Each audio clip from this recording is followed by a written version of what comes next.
And we're back.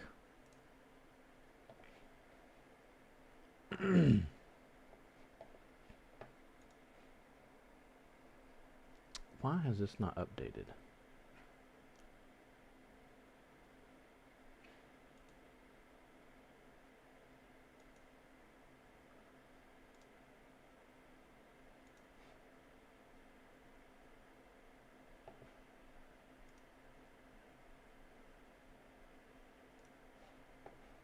I don't understand.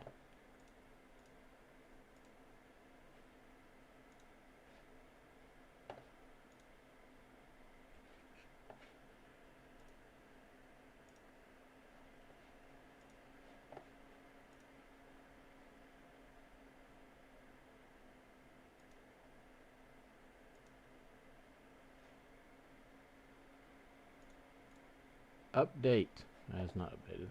Okay, so I guess I'm going to have to go with a different website. What's up, Wesley?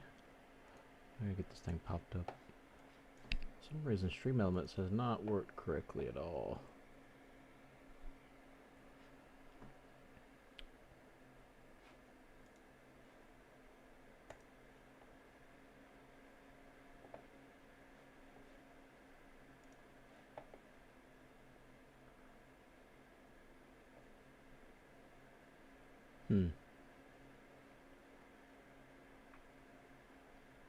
Weird.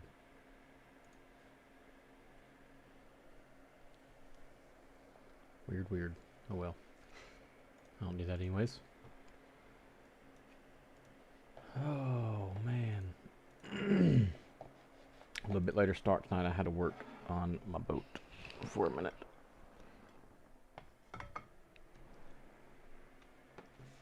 Oh.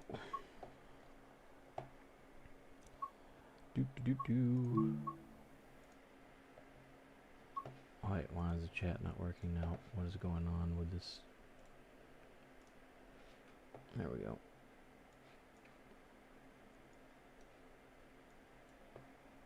What in the world? There we go. Alright, so I did the hardest one. How much was the sim? I think I got it on sale.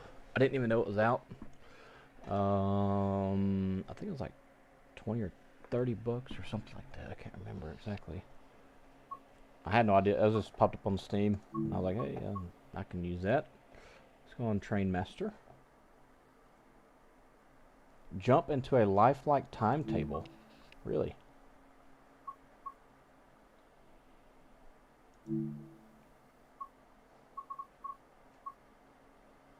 Creators Club. What is that?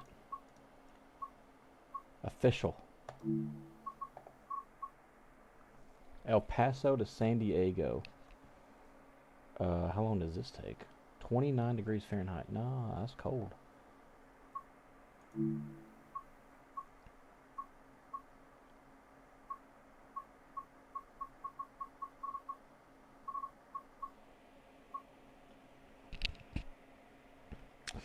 Yeah, man, I transitioned from the console to PC in 2017. It's I've enjoyed it. San Bernardino to the summit. What is this? Is this the time it takes? Some of these seem kind of easy. I'm looking at the medal status. I don't know what I'm getting myself into.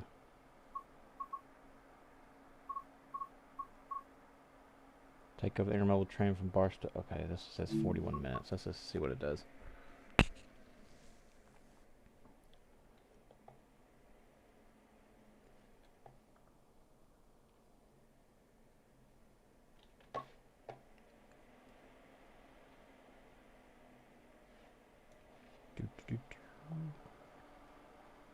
Barstow to Victorville. What are we? 5,500 tons, 72 car. Oh, we're only 5,000 feet long. Well, this is not realistic. Oh yeah, I used to play Xbox hard Black Ops 3. That's when I really got after it. Okay, so if it's supposed to be like real life, how do I tone up dispatch?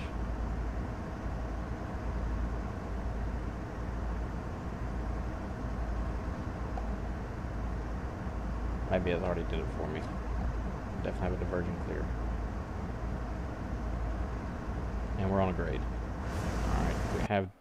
Oh, what in the world has happened? Okay. No DPUs needed.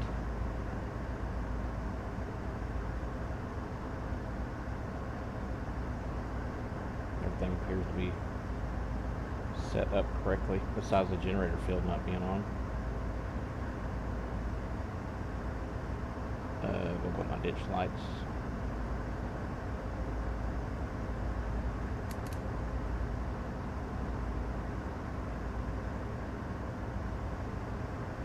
Is it? I think we're good.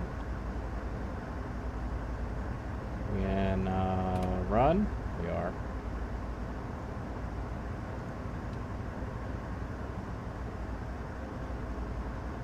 Don't need cab signals.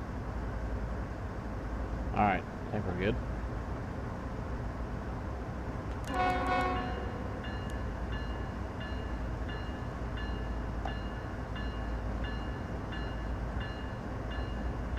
Oh my, it helped my reversers in there, huh?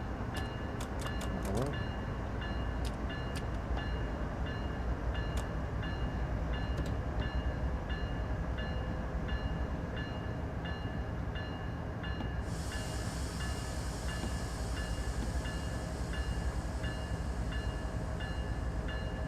Oh yeah, Rick, I got Run 8. I just haven't installed it on this. I just built this computer a couple 2 weeks ago, I guess, and I haven't installed it on here yet. Yeah, Run 8's fun.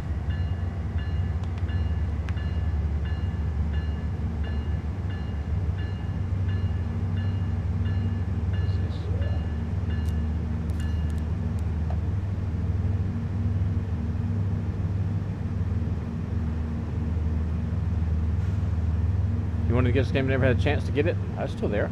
This is a new one. It just came out in September. I hope we're lined up. As soon as all power switches.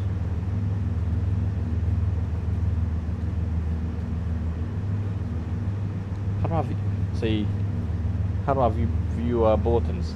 I wish they'd make a game that in depth, just for us nerds. Spawn in at your washroom or whatever everybody else calls it. Huh? What? You wanna get down? Okay. Oh, you want milk? Going night night? You gonna lay down, mommy? Okay.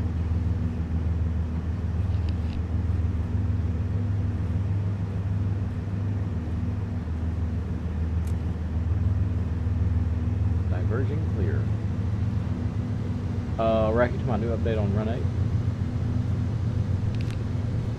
I don't ever keep up with the devs on that game. It's a pretty small group of guys. I need to follow them more. I get so wrapped up in other games. Escape from Tarkov is nuts.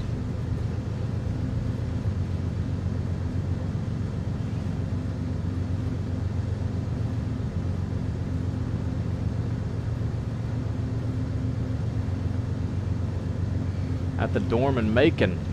Nice. Go ahead and get called back and cancel. That's how it normally goes. And as soon as you get tired, you'll nod off for about 30 minutes. You'll get a call. What's up, John? Oh, you have instruction checks, banners. Great.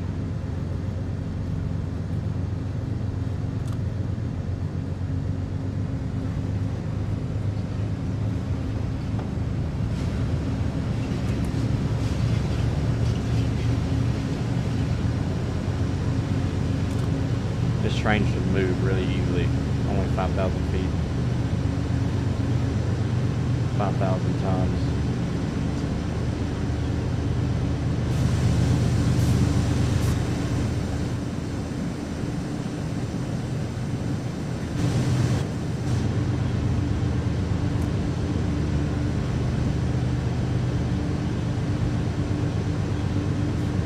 Only got 10 minutes sleep? Yeah, those are rough days. It sucks even worse when you get called at 11 p.m. and you haven't slept. Ugh.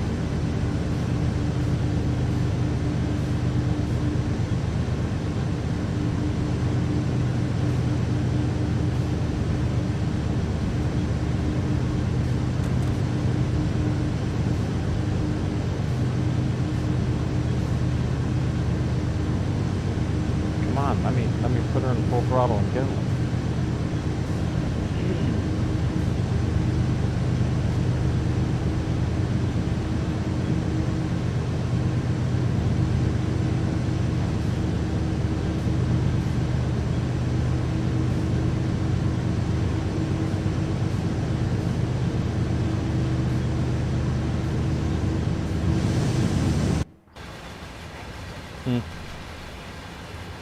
What's another thing?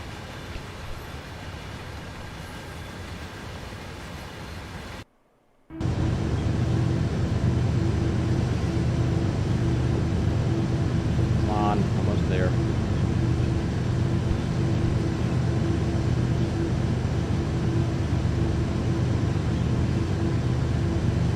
They're blocked.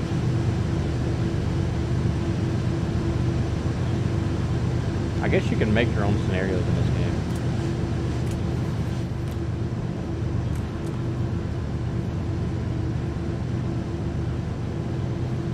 I suspect whoever made this throw a curveball in there somehow.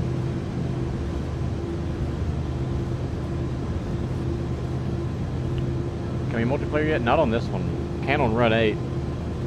I think there's some other ones too you can do multiplayer, but I wish they would do something kind of like Flight Sim, where you can have pretty much a yard, someone dispatching somebody working tower.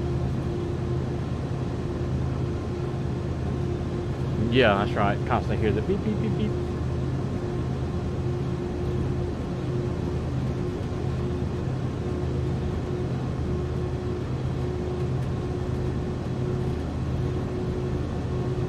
I need to re-download that game also. Flight Sim, that's a fun one to play.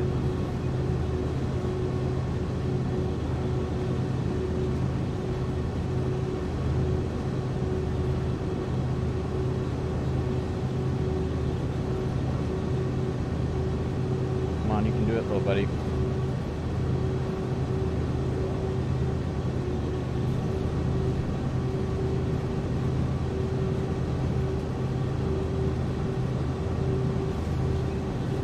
Blur.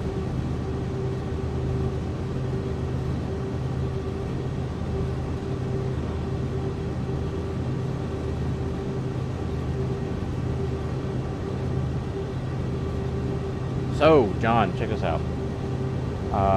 One of the conductors that was on that derailment reached out to me today.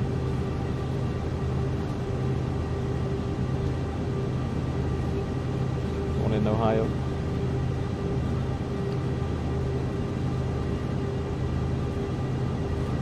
I have no way of verifying that, but it, based on what he told me, there's no way he can make that crap up. Yeah, he's good. I don't think nobody got hurt, but he just pretty much told me that my assumption was correct, because some people were speculating, like, did the engineer just throw the train in emergency when they heard the detector? And I was like, no, that's not how it works. Normally, you know, like, the detector catches you, just safe train handling, and they'll just come to a stop, a slow, safe stop. And then I think it was just weird timing. They hit the detector, it went off, and before the engineer could stop, it came apart. But he told me he did what I preach all the time. He said that he said they hit the detector, and before the engineer could stop, you know, the train went into emergency. And once they got stopped, he said they got down off the engine and started to walk back. He said they saw flames, and he had his conscience in his hand, but he said he ran back up and to see, you know, whereabouts those flames were coming from, and said they hit 911 on the toned up 911. Dispatcher came in, told them what was going on, what they were carrying, and told them the number they needed to call. And that's when that lady got that thing on her screen, evacuate now. I was like, man, you saved lives. The other guy was detaching the rail cars from the train while all that was going on. So technically it took 3 people to do that. Not even 2, just 3.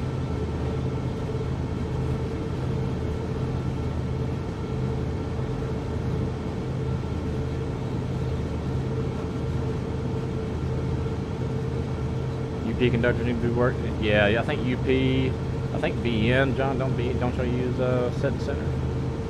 What's going on, Matt? And of course you got NS that uses 3-step, and then CSX I believe uses red zone.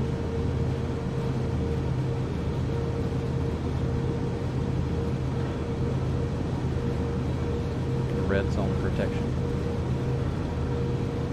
Set and centered. Nice. It's crazy, when I first got in the industry, the little yard that I worked at, we didn't even say any of that. We'd just say working. And you'd hear that Kenny B hit knock the air on, you hear the tick, tick, tick, tick, tick, tick. Now I know I can get in there.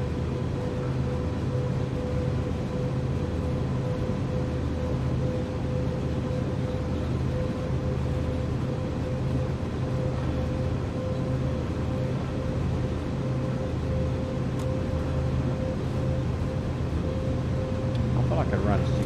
Well, I can only run 55. Oh, maybe that is 60. Want to hop on Discord? Yeah, I can. Amen.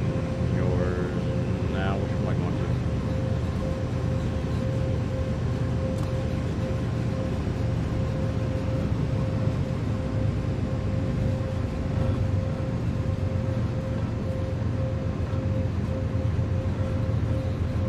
Questions go here. Wait, here we go. General. Yeah, that's fine. What are you gonna do? What's the fastest we can go? We could run a 60. I'm pretty sure y'all can too, Calvin. I'm over there on Georgia side too. It just depends. Well, see, actually, take that back. I remember when first hired in, you could only run 50 on freight, 60 on stacks or pick trains, and then they changed that rule to where you could run 60 with freight, as long as it wasn't carrying, you didn't have any dangerous cars.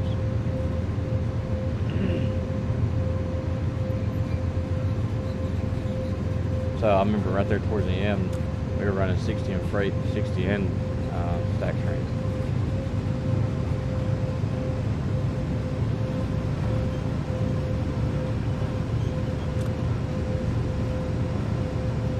$49 on the S line, that sucks. So it sounds like you are probably running 45 or so.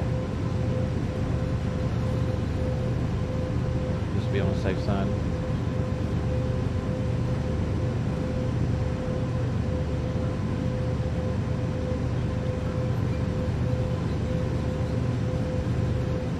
Jump PO1, I'll pull it, okay. Wait, how about General 1.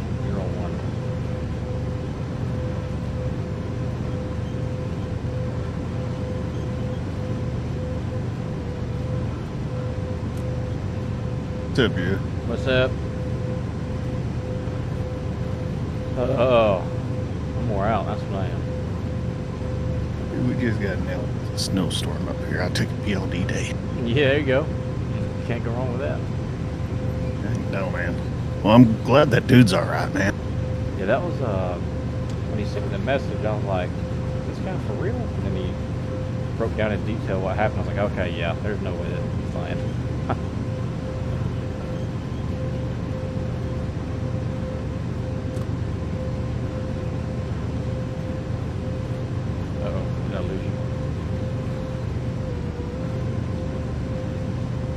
No, I'm here. Oh, okay. I was just making sure nobody could jump in here and screw me. Oh, no. This is all for funds. This ain't nothing serious here. Just hanging out. Training serious, dude. Yeah. Logan's asleep. Well, he was. I think he might be up now. Everybody was asleep when I got home. I was like, well, okay. Work on my boat for a second. Trying to make sure everything's working good on it before next weekend. Jump on here and stream some. So are you going to make a run for the pros here on the fishing gig, man? Yeah, that's what I'm doing right now. We had 2 qualifying tournaments last year. We have 1 in March. We have 1 in April. And the 2 last year, I'm sitting 16th in points. I'm going to get that top 10. I got two more times to make it happen. And then I'll go to Mississippi and fish Ross Barnett this year. and Ross Barnett's where I need to win, honestly. Win, and then I'll go fish for $125,000 boat, sponsors, entry fees paid for. That's the goal. I'm just gonna call that big leagues. You better get the big fish, dude. That's right. I'll try to.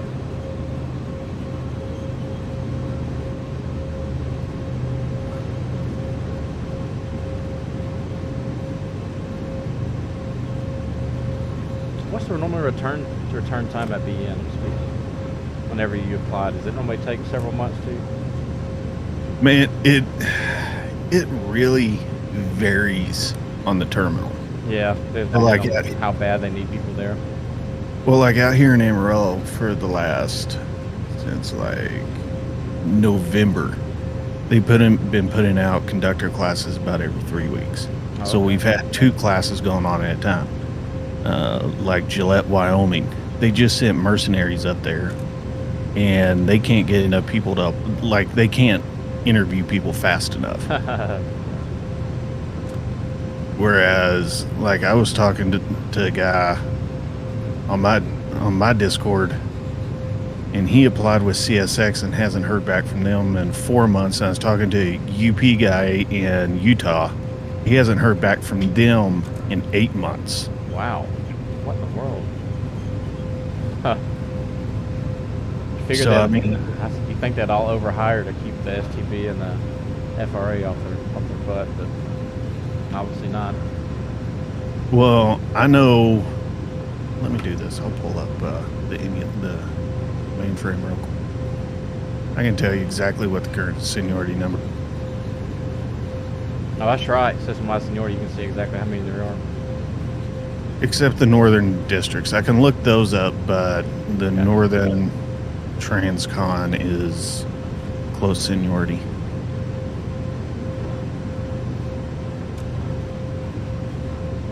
So like all the Montana Rail Link, Washington State, Oregon. Ooh, I can have all that. That sounds cold. Oh yeah, we got Minot too. No, I'm good. I'll stay down here in the south. That's what I want to do is go to the south. Tired of this nut stuff. Now's the time. About March. Yeah, March and April it starts getting nice, 60, 70 degrees.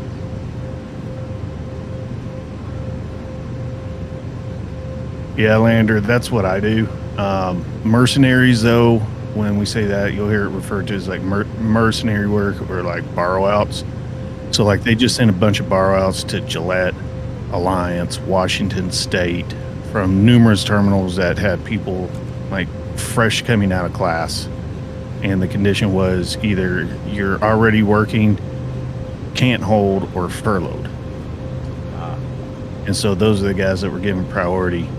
And they go up there.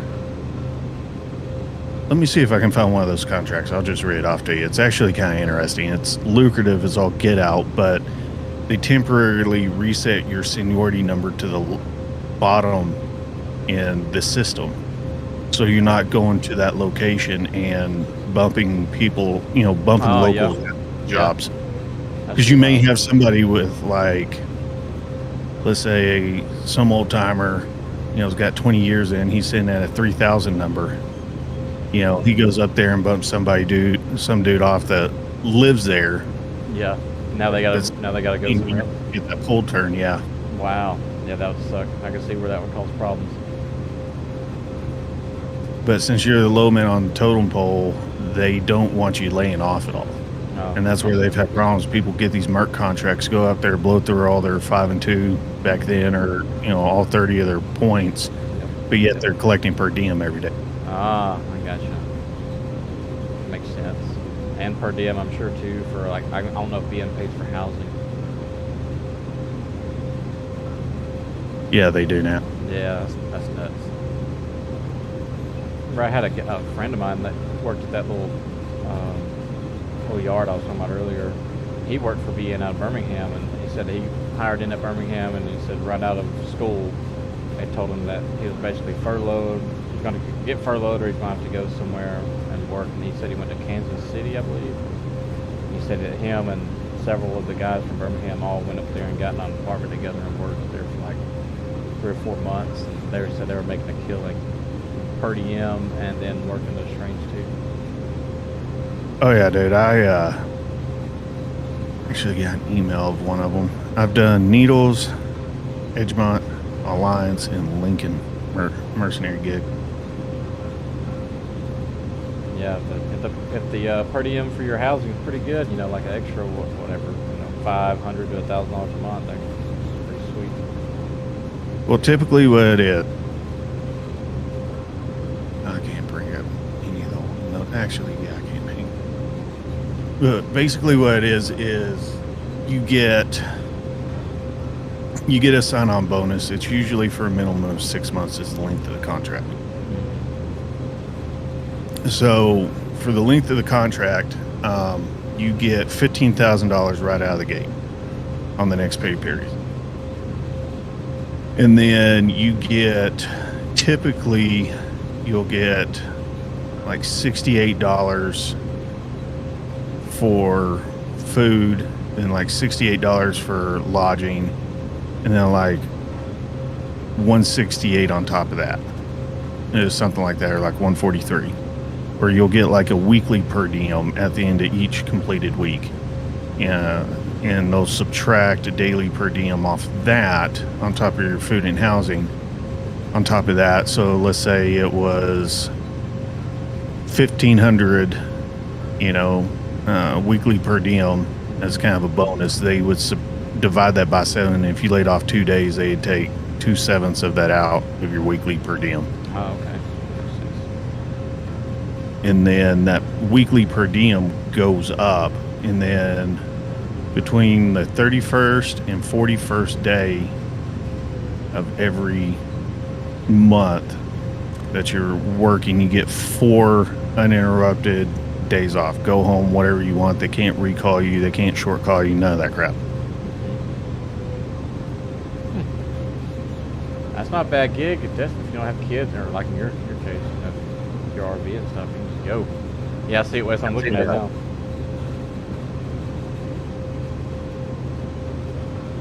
Now, let's say I was going to go down to Galveston, just like we were just going to pack up and go, and I can bump down there. Yeah. Or I win a bid down there. I don't get any of that per diem or anything, and we got to find our own place to stay, all that stuff. Yeah. Is just, so what you don't want to do is I don't want to go to a terminal, and then next thing I know, they send a bunch of mercs up there. Oh, yeah. And now I'm working up there, and these guys are getting the per diem. Yeah, that would suck. Yeah. It's happened a couple times. I got so mad one time when I was up in Lincoln. I was on a merc contract, and they kept kind of jacking us around. So I finally basically canceled the mercenary contract and stayed up there with my seniority number and made more money. Wait, say that again? Okay. I backed out of that mercenary contract up in Lincoln because it kept screwing us around, and basically all we were getting is per diem. We weren't actually working. Oh, no, that sucks. So I canceled, and I could hold up there with my seniority number just the way it was. Yeah. And so that's what I did. I was already qualified up there at that point, and so I just stayed up there. There you go. So can you draw a guarantee if you're on a mercenary, or just kind of at will, whatever you work? I guess you could draw a guarantee. Oh, you'll draw guaranteed. All the other rules apply as far as work and guarantee and trip rates and all that stuff. Okay. The per diem and the bonus is what's added on top of. Gotcha.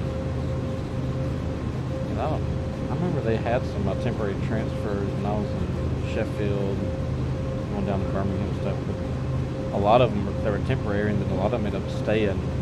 And whenever they decided to stay, that's when the furloughs happened. That was just messed up, if you ask me, because they're like temporary up until December of 2019, 2019, and then just in March they started furloughing people, and those guys were all due because they didn't have seniority, so they had just reset their seniority in December, and they got furloughed 3 months later. Oh wow! Yeah, you talking about a slap in the face, man. I wasn't mad, I didn't care really, but those guys I'm sure were pissed.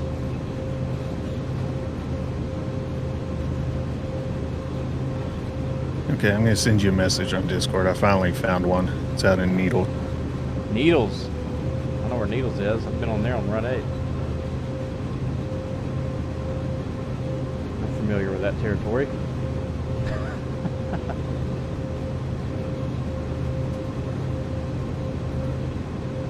What was the average paycheck at NS? For me, it was in between, I'd say, this is going to make John probably go ooh, but my typical paycheck for NS and Sheffield was between 20, say between 24 and, or 22 to $3,000 every half, so every 2 weeks. That was at 80%.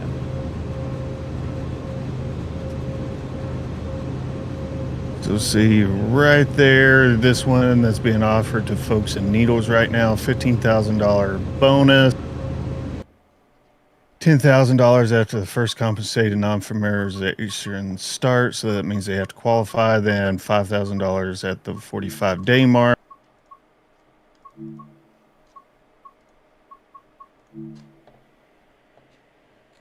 They're getting 114 per diem, but they're gonna pay lodging, which means they don't have the option to get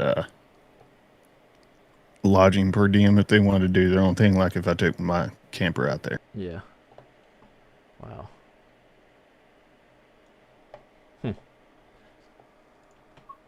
5K every 45 days.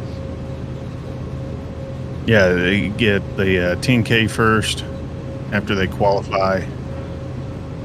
Which that could kind of suck. I mean, if you're going out to one of these big terminals as a mercenary, I mean, it may take you 3-4 weeks to qualify. Typically, though, as a mercenary, they only make you qualify on the board you're going to be on.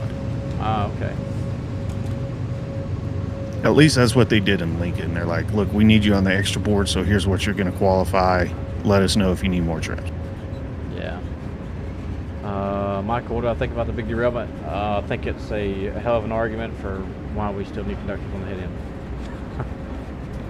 Thankfully, nobody got hurt. I was telling John that one of the guys on the train reached out to me. I have no way of actually truly verifying that, but he reached out and went into great detail as to what happened and how it happened and what they did and their procedures, and I want to believe him.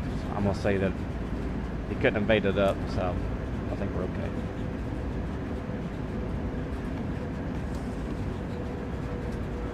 Well, and the funny thing about that whole thing is they're talking about they want faster work on the trains, out on the rails, and this and that. As far as I know, just about every Class 1 at the majority of their terminals have eliminated the U-Man job. Yeah, that's right. So if they basically what they're wanting is a traveling vehicle-based U-Man. Yeah. Right. So why don't we go ahead and put the U-Man back in the yards?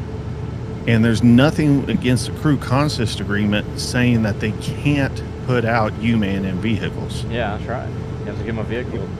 I mean, they had vehicles at NS in Memphis, but I mean, they didn't go out and travel on the main line or anything.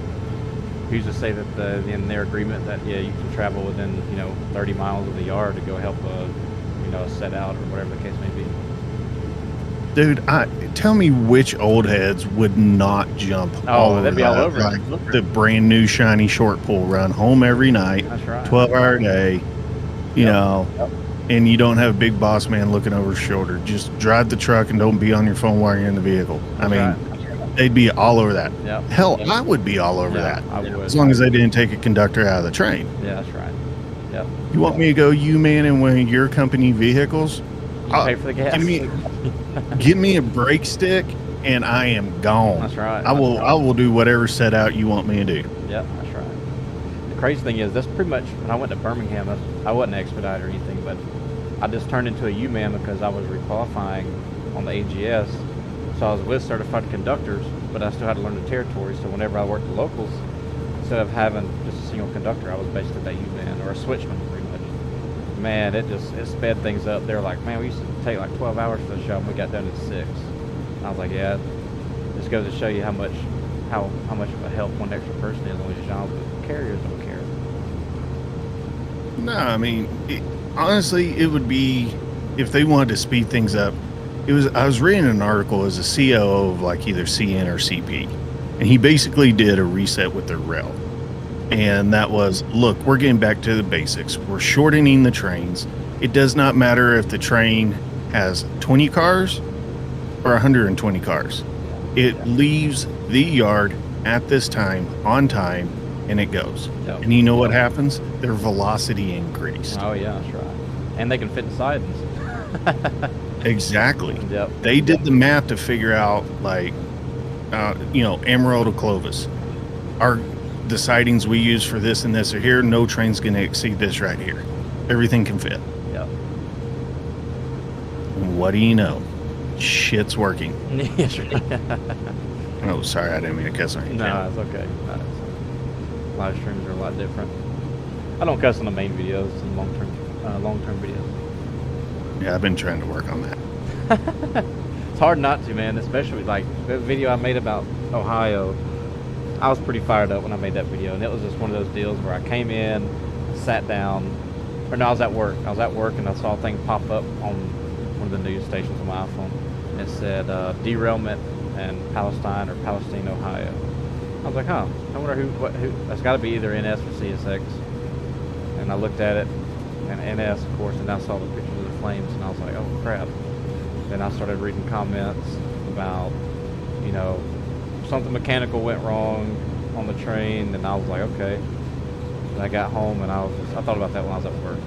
It irritates me because to know that a journal went bad, and the carmen haven't been able to inspect rail cars for years, and I've even had old heads on my channel mention that, like even back in like the 90s and stuff, they said that they would rush them out. So this has been going on for a really long time, and FRA or STB, NTSB, nobody wants to do anything about it.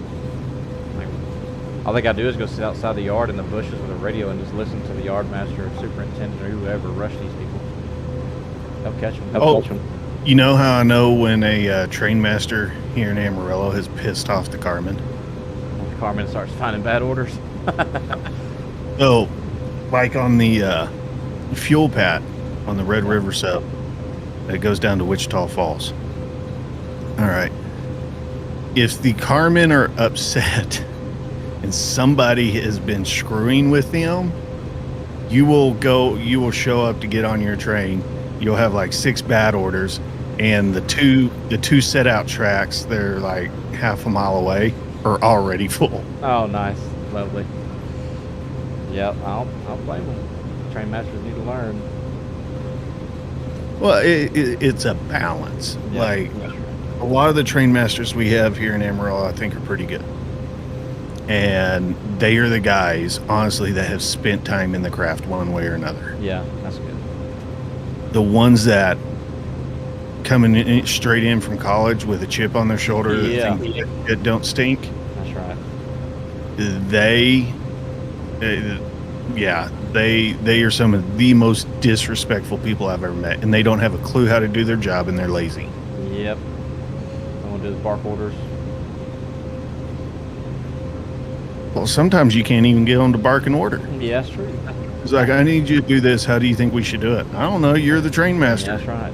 I'm just here to direct movements of rail cars. What I need to do, boss man?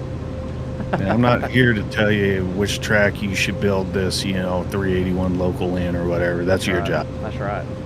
Yeah, I had a guy, he commented on my channel today, actually. He said that he got hired for C&S Railroad. I think it was a short line.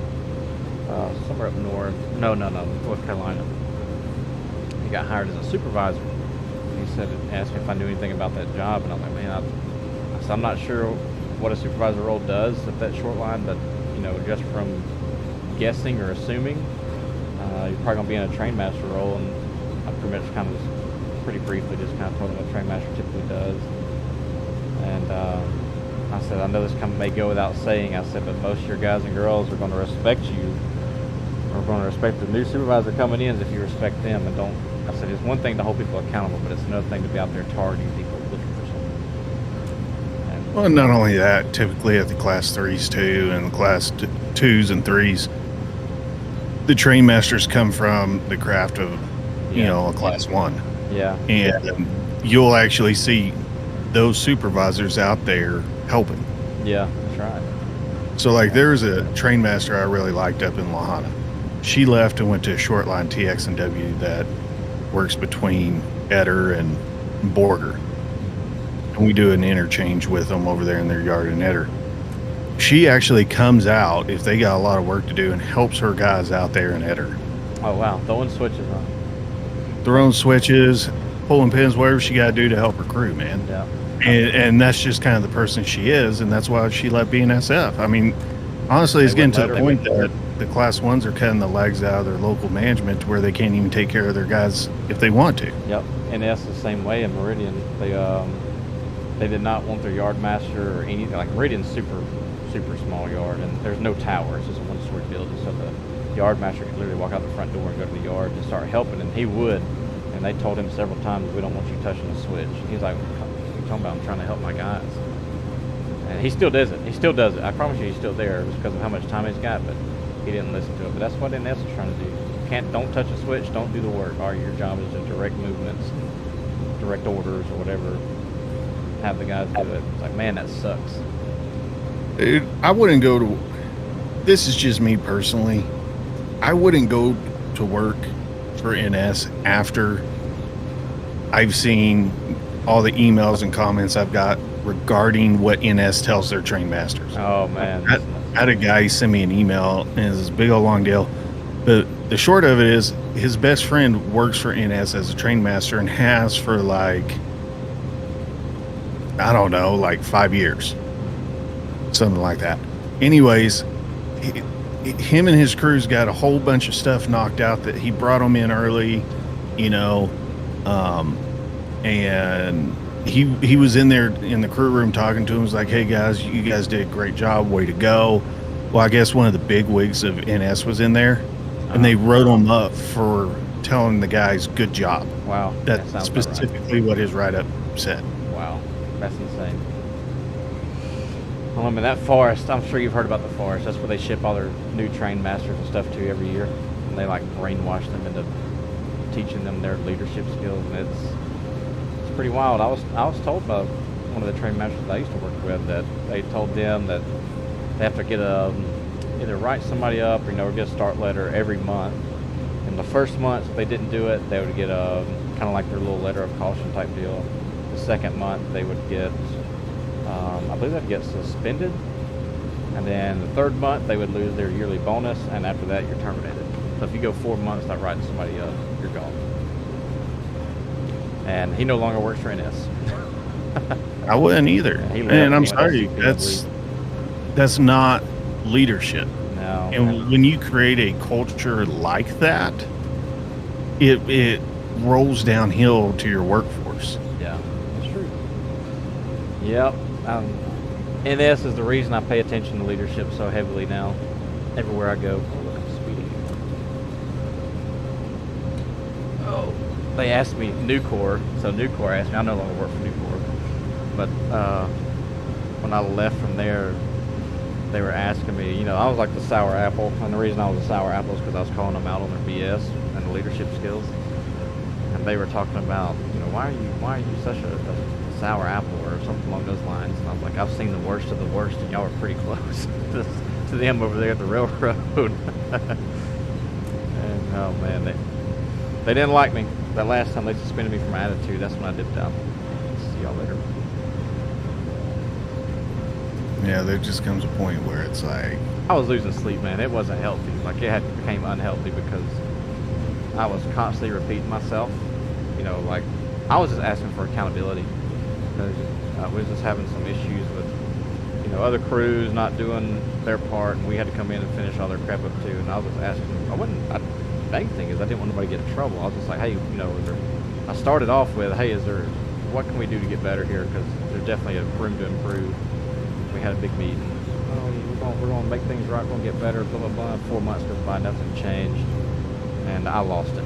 That last day, I got spent for my attitude. I mean, I did show act a fool, but I didn't cuss at nobody. I didn't yell at nobody. Or actually, I did raise my voice, but I didn't cuss at nobody or anything like that. They suspended me for what was it? It was vulgar language and aggressive behavior. Like, yep, okay, time for me to go. Didn't stand toe to toe with nobody. Didn't cuss at nobody. I was like, all right, it's time. You hurt their feelers, Joey. Oh, that I did. The man that I was talking to, to, I was going to say again, the boy I was talking to, I did hurt his feelings real bad. Because he is a boy, not a man. I won't mention his name because I know he knows, actually, the plant manager at Newport. A lot of the big wigs over at Newport know about this channel. I could care less. They can send me a cease and desist letter, and I'll just contact my lawyer, and they can come after my LLC. Good luck to them. You're entitled to your own opinion. That's right. Yeah. Defamation if it's true. Yeah, that's true. There's been so many people quit from over there in the last 6 months. It's pretty wild. Here's the thing.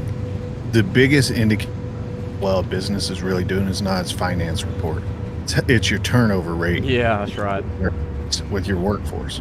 Yep. If you have an extremely low turnover rate, I mean, they've done studies on this. People will stay at a positive environment where they can progress and grow for less pay than they will for higher pay at a place that is toxic. Yep, that's right. Because if you respect your employees and they feel respected and appreciated, they become loyal. And if you have a loyal workforce, people will stay because of the environment. Yep, that's right. That's right. Now, I'm not saying go pay them minimum wage yeah, that's for a six-figure job. Right. But if you pay them what they're worth, especially if it comes down to it as a manager or, you know, corporate executive, whatever, and you have to make that furlough or that hard decision that's going to be painful for everybody, yeah. You know, it doesn't cause a tsunami that causes your entire workforce to fall apart. Yeah, that's right. Yep, that's true. But these guys all these class ones have forgot about that. You know, they have no concept of that. I mean, just look and see what happened to Southwest Airlines. Yeah, that's true. Yeah. You got a pencil pusher that was really good with numbers but had no craft experience. And so when his workforce and his craft experience guys are like, hey, we got to fix our system. We got to make these changes. We got to make these upgrades. And they ignored them. But, hey, everything's good because the finances look good. Right. Eventually, the finances fall apart. And that's what's about to happen to BNSF, you know, or not CSX. I'm a big Joe Henricks fan. Yeah, me too right now, man. After seeing what they did with the mechanical department, you know, yep. you know the transportation guys are next. Got to be. There's no way they're not. And you know that pissed off Katie Farmer, Lance Fritz. Oh yeah. Yeah. And which I've been waiting to see if he was going to do something that would go against the current, and he is. And that honestly, as another executive in the industry, that takes some balls. Yeah, that's true. That's true. Because now he just pissed off the high, you know, Empress Katie and yep, Alan Shaw, all of them. Yep. Exactly. He did not make any friends with that move at the Class 1, you know, secret, you know, tavern club or whatever you want to call it. I want to watch. I haven't got a chance to watch it, but I want to listen to NS's breakdown of their new PSR scheme and how all that's going to work out. Curious what their strategy is behind that, because he was talking about, you know, more trains, shorter trains for the most part. I'm just curious exactly what the details on that is. See how much bull crap is spewing out of their mouth whenever they talk about it. Because that was the Wall Street meeting, you know, so they're trying to spew that crap to Wall Street, trying to get them to invest. And I'm just curious. You know, I think, who was it, CP or CN, that completely implemented PSR in a totally different way? Was it CP? Oh, I'm not sure. I would imagine so, just based on how well they're doing. Or, yeah. Well, and so here's the thing. I don't think PSR was ever meant to be the whole thing in which we just decimate everybody. Right. The real PSR. I think that's what it got perverted into. Yeah. Gotcha. Yeah, that's my hero. You know, I think what PSR should have been was a lot closer to what CP has done than, you know, Hunter Harrison's BS of it. Yeah. to where it's basically gutting everything for, short-time investors to come in here and, drain the companies of what they can and get out. Yeah, like I think the whole PSR deal, like you said, like the actual what it was meant to be, I think would have been a pretty good plan, but they have turned it, and it has manifested as something that's turned into horrible. It's turned horrible. It's just a schedule or a plan. That was the whole essence of it. And it got Well, I mean, pretty if you rough. want to get technical with it, old school railroading was PSR. Yeah, Trains ran on time. Yep. They ran on a set schedule, and they ran. Yeah, 'cause they had guys and then guys- companies, modified their workforce based on furloughs, at the first of the year / end of the year.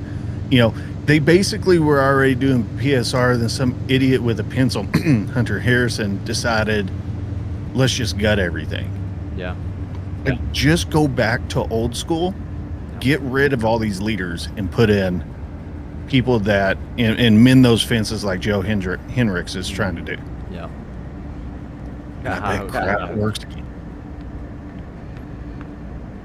Remember what? Oh gosh, it's been so long now. I feel like whenever Hendricks was, I remember I sent you a text whenever Foote was gone, and then Hendricks was coming in. I remember him reading his little thing about he's going to come in and fix the relations between management and the guys on the ground. I was hopeful, but I didn't believe it. I'm a lot more hopeful now. I think. Well, I hope so. Yeah. I mean, I've talked to some viewers that work down in Florida and Georgia and whatnot for CSX, and here's the thing: what Joe Henricks is trying to fix is going to take years. Yeah, that's right. But you know what? If he stays on this path, CSX is the place is where it's going to be at. Yeah, that's true. What did you say, Wes? NS is getting so many train masters coming over from CSX. Ooh, that's interesting. I don't know if that's a good thing. Are you saying that train masters are leaving CSX because of Joe Hendricks now? Because he's trying to fix relations? Some train masters don't want to be your friend, that's for sure. They just want to write people up and make your life hell. Well, and they shouldn't try to be your friend in the first place. That's true. If you're in management, you're a leader. it's Yeah. only at the top. You know Right. what I'm saying? Yeah. It's you need to develop respect and working mutual respect, Right. not be buddy, because That's then true. everybody's gonna be like, "Oh, you wrote him up, not me." Mm-hmm. Favoritism starts going into play then. Yep, that's leadership roles. Leadership roles aren't for everybody, and consistency is the biggest thing I've always looked at. Be consistent. I'm gonna get wrote up for something. I expect, everybody's held to the same bar here. Don't play favorites, but unfortunately, in most places that is never happens. Always favorite something. Yeah. Somebody's always getting the good old boy pat on the rug. Yeah, that's right. Sweep it under the rug. We'll wrap this dude up. That's right. Never happens to me. It's bull BS. I need some of that in my life. They won't change a problem bad. No, they probably won't. This is how it is sometimes.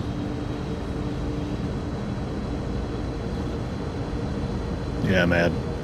If he's the problem, eliminate the problem. Right. Yeah. Go to the source. Like we'll fix that real quick. I swear to God, man. If Warren Buffett's to come to me today and like, you want to be CEO? Yeah, I don't know crap about the stock market, but let's go, buddy. Yeah, that's right. It's like you got enough people on your staff to handle that. Right. The first thing I would do, honestly, first thing I would do at headquarters is ban wearing suits, ties, and dresses. Everybody out there on the ground's wearing boots and jeans. You're going to wear boots, jeans, and a polo. That is the standard uniform. Have a good day. Here's the approved boot list. There you go. Nice. Oh, do I still remember my signals? Oh yeah, I still remember, man. It's kind of like riding a bike. Once you figure them out, you never forget them. I literally across the tracks to get home, and I'll look up the track, look at the signal, just out of curiosity to see if anything's coming. Like, oh, clear block on approach, or if there's no light at all, I know there's really nothing coming for a while. Signal's done cut off. All right, I'll beat that one. That was easy. Who is DJ's Train? DJ's Train. He's on this channel too. He was on here last night, I believe. Oh, there he is. I'm subscribed to his channel. I have been not browsing my subscriptions as much as I should. I don't either. I really don't. I spend so much time on that homepage. Recommended because YouTube's so good at what you want to watch. They know before I ever know. I don't know about that, man. Mine was having a serious stroke like the last couple of weeks, man. Like, I watch industry stuff, SpaceX stuff, things like that, right? Yeah. Next thing I know, I'm getting all like these recommendations for bikini try-on hauls and lingerie. Oh, nice. Okay. I'm like, I told my wife, I was like, look, this is not the crap I'm watching on YouTube, I promise. It's finally disappeared, gotten back to my aviation and space stuff, but holy hell. I need to find somebody in with the Blue Angels or the Thunderbirds so I can go fly. I want to fly an F-16 before I die. Do you know CSX signals? Barely. I would say it would be a stretch if I told you yes. I know enough to get me in trouble. That's all your approach mediums and approach limiteds and limited clears and limited approach and all that baloney.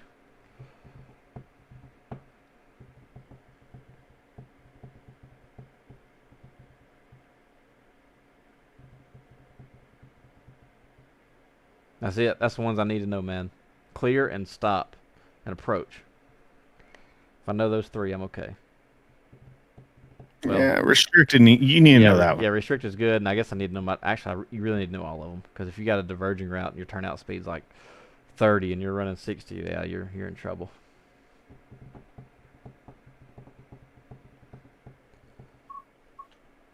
What's the hard? Oh, that's the hardest one. What's the hardest one on the BN side? There isn't a hard one on the BN side.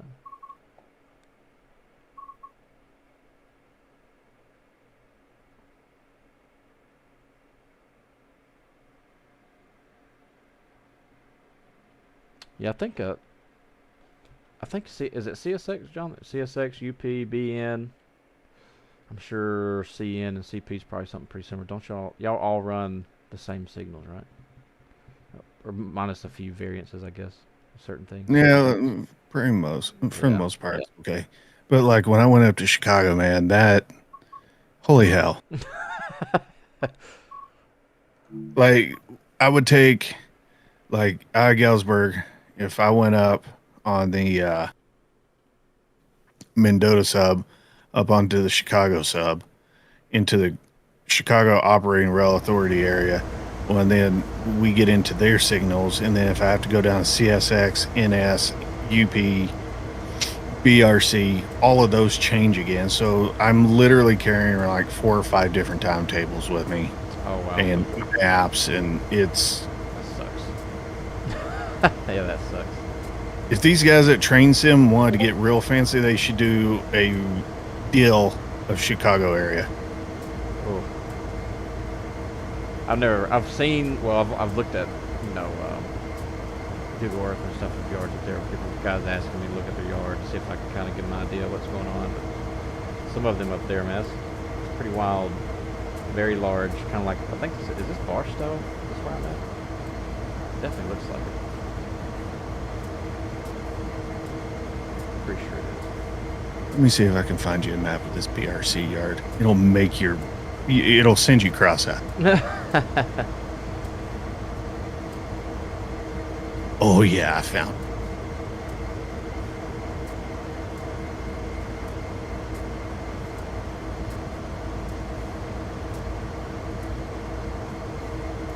I'm gonna go. Do y'all call it pullback? Or y'all call it trimming? Trimming job.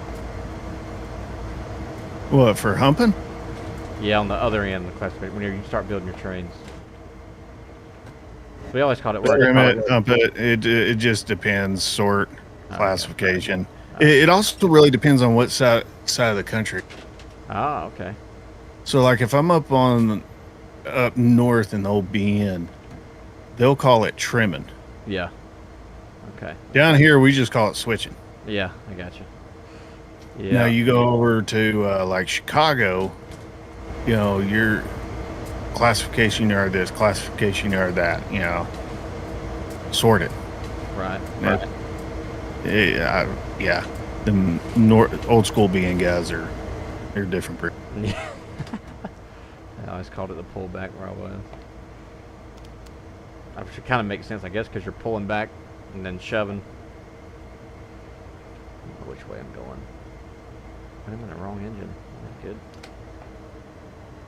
Yeah, so this BRC right here is massive. It's ran and shared by all the class ones.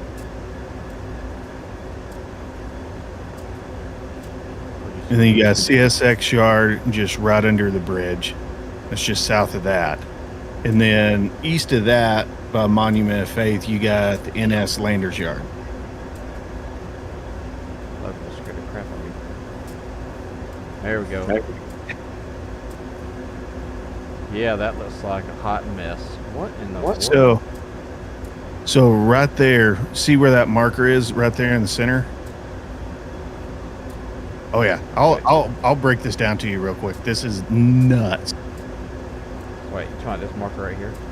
For the building? No, to the right, when you were zoomed out a little bit. Oh, there's a delay. Hang on, wait. There you go. Okay, so like go back to, no, just right there where you're at. Go back to the layers view. Oh, okay. Yeah, slow down there, Turbo. I need to cut the latency down to ultra low. It'd be good. All right, so this bow tie bit right here, where your cursor's at right now, is the high side, low side for departures. Okay. So this is the west end yard, and so this over here to the right is the where the right side of that bow tie. Mm-hmm. That is the classification yard for the west push hump. Okay. Because it's got a bi-directional hump, so this is the west yard, so they'll hump into that. Okay. Those sets of tracks below you to the south of that bow tie are receiving yards. Oh, okay. That's pretty interesting. So they're, instead of shoving and building their trains like we did, they would just come in from the west side, reach into the class yard, and then pull back the trains. They either double over and then pull back. And so we go over to the high side and low side, and so we go over to command center, which is go to your right where it bow ties again. Okay. No, all the way to the right.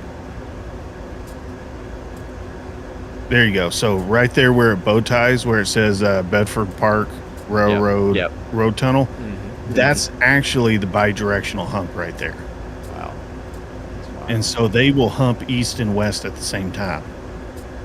So where the BRC BTC is, that's the diesel shop. So we'd always go get our motors right there. Oh, okay, I see. So that's a tunnel that goes down into the Y, and you can actually go into the CSX intermodal yard right there. Oh. Yeah, where it says that railroad tunnel, yep. The top of that tunnel is actually 2 stages. It's got a big building there, and then that's the hump yard, and then there's a tunnel that goes underneath the hump. Oh, I see it. Now I do see it right here. Wow. What in the world? That's crazy. Yeah. What? And there's a road right next to it. That's sketch. And so we would have to go get our motors from the diesel shop, talk to Diesel House, come up the main line, and that's what they call that track that goes from the west end to the east end, where the cars are right there. They call it the main line. It just runs from one end of the yard to the other. Yeah, that's interesting. We call it the thoroughfare. Yeah, so you'd have to talk to Diesel Shop. There's a stop sign right where that motor's at. Then you got to talk to the west yard, the west end train master, and then he'll tell you which way to go. Come through 16 track, go to 21 high side, and double over to 19 high side. Okay. Whatever. Track 21 high side, double over 9. Okay, yeah, that makes sense. Boy, I would be lost. This right here, dude. The map they give you at the command center. The map they give you at the command center is 6-page folded. Nuts. That's nuts. It's about 5 foot long. No, that makes Chattanooga look like a cakewalk. I thought Chattanooga was large. I mean, it is. This is Chattanooga, but it's easy to understand what's going on because how it's set out. You can see this. We would come in down here, and the receiving yard is always. Where's the receiving yard? Right here to the left. And then, of course, you had your hump yard, big classification card, and to the right was our outbound train. That was it. Yeah, that ain't too bad. That's not horrible. Over here is the storage train. That looks a lot like Lincoln's. It's just big. It's forever long. It's like 3 or 4 miles long. Forever. It was terrifying because they had little door signals everywhere when I was new, and I didn't know what the heck they meant. I'd see one red and we'd roll through it, and I was like, oh, we're fired. And no, it's just a restricted signal. Yeah, this is pretty fun route to run.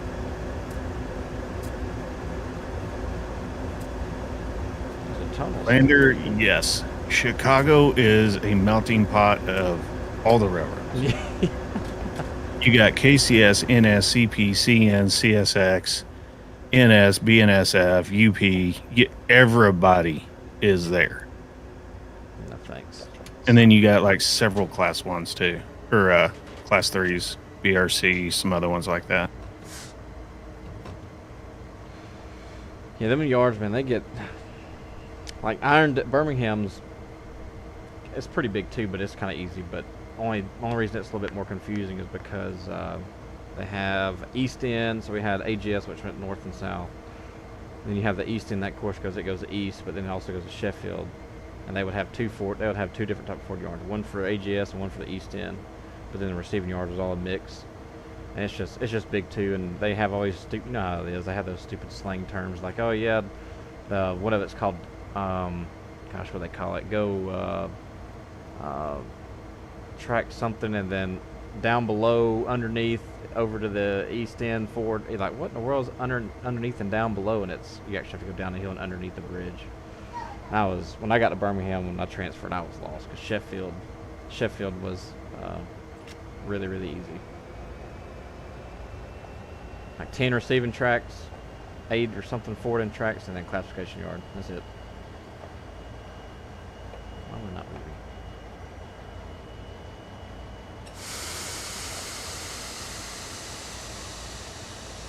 Yes, North Platte Rail Yard is a massive one. I think North Platte is the largest one, and then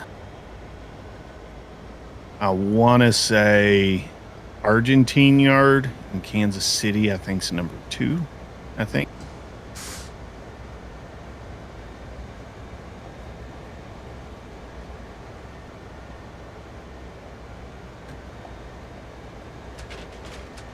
Oh, I know what happened. The bottom of the generator fields on it. Yeah, that would help.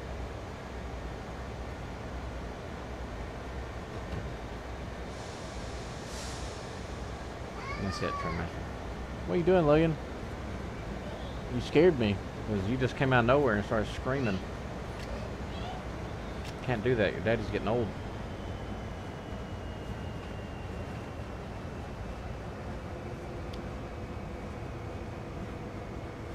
So you coming to the Behams?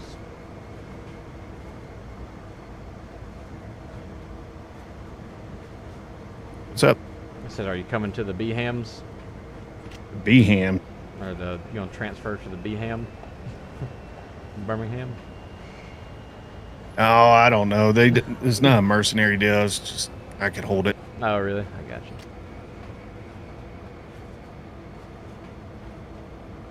Chattanooga and Knoxville laid out the same. Chattanooga's not too bad once you kind of mess around, do some switching in there, but it is very intimidating when you first start. Of course, everything's intimidating when you first start. You're just a lost puppy. Because they don't train you properly. They don't train nobody properly.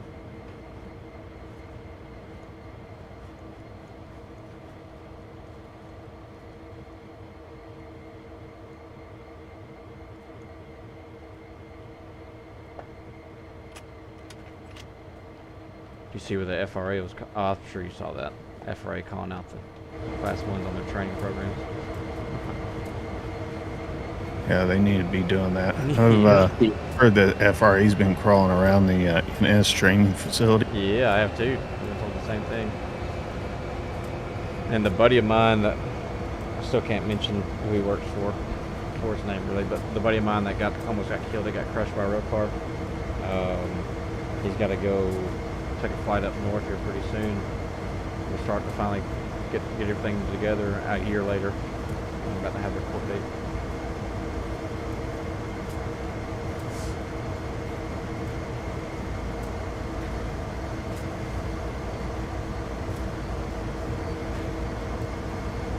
Yeah, I can hold Birmingham. Not by much, but I can. Drew, that's good to hear. I'm pretty sure me and John are the only ones. There's a few other guys trying to get into it, but some of them just... YouTube is hard to learn. It's not as easy as people think it is, I promise you that. I think it's really just me and John doing it. Yeah, I think so, from our standpoint anyways, and how we're trying to go about it. Yeah, I've just been winging this whole deal for the last 2 years. I really just make videos on whatever I'm interested in at that moment. That's really about it. That's what I kind of been trying to do. Yeah, whatever I'm learning or doing at that moment, I'm like, oh, let's make a video about it. And then trying to just keep them looking good and sounding good. That's actually gone a long ways. Are you talking about your investments into your quality? Yeah, for sure. Remember you telling me about getting my Canon as my webcam. I finally did that when I built this computer. Yeah, I am finally not using my phone anymore. That's good. Yep. You got a little speed demon doing circles behind you. Oh. What are you doing, Logan? He's on my sleeping schedule. He'll go to bed with me about probably 3:30 or 4. If my wife and I had little ones, they would be on her sleep schedule. Like, it'd be done. My wife is a perpetual night owl. Yeah. It is in her genetic.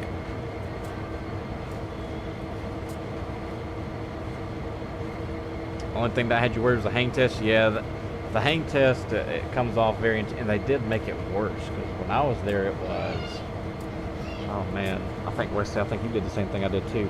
Didn't it used to be 45 seconds each arm, and then they changed it to 1.5 minutes each arm, which is really nuts, because like I've mentioned before, and I even think John has mentioned, you don't ride rail cars like that.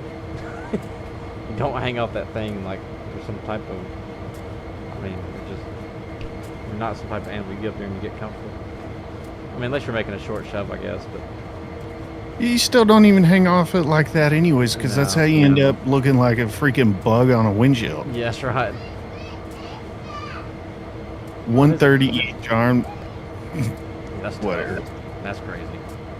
Like, I remember we used to, definitely hopper cars, covered hoppers, we would actually just get up inside underneath the platform. If it's solid platform, we were allowed to ride on it. We'd just get there and sit down on a brake cylinder and just, all right, you're clear of 30, shove whenever you're ready. You get your float right,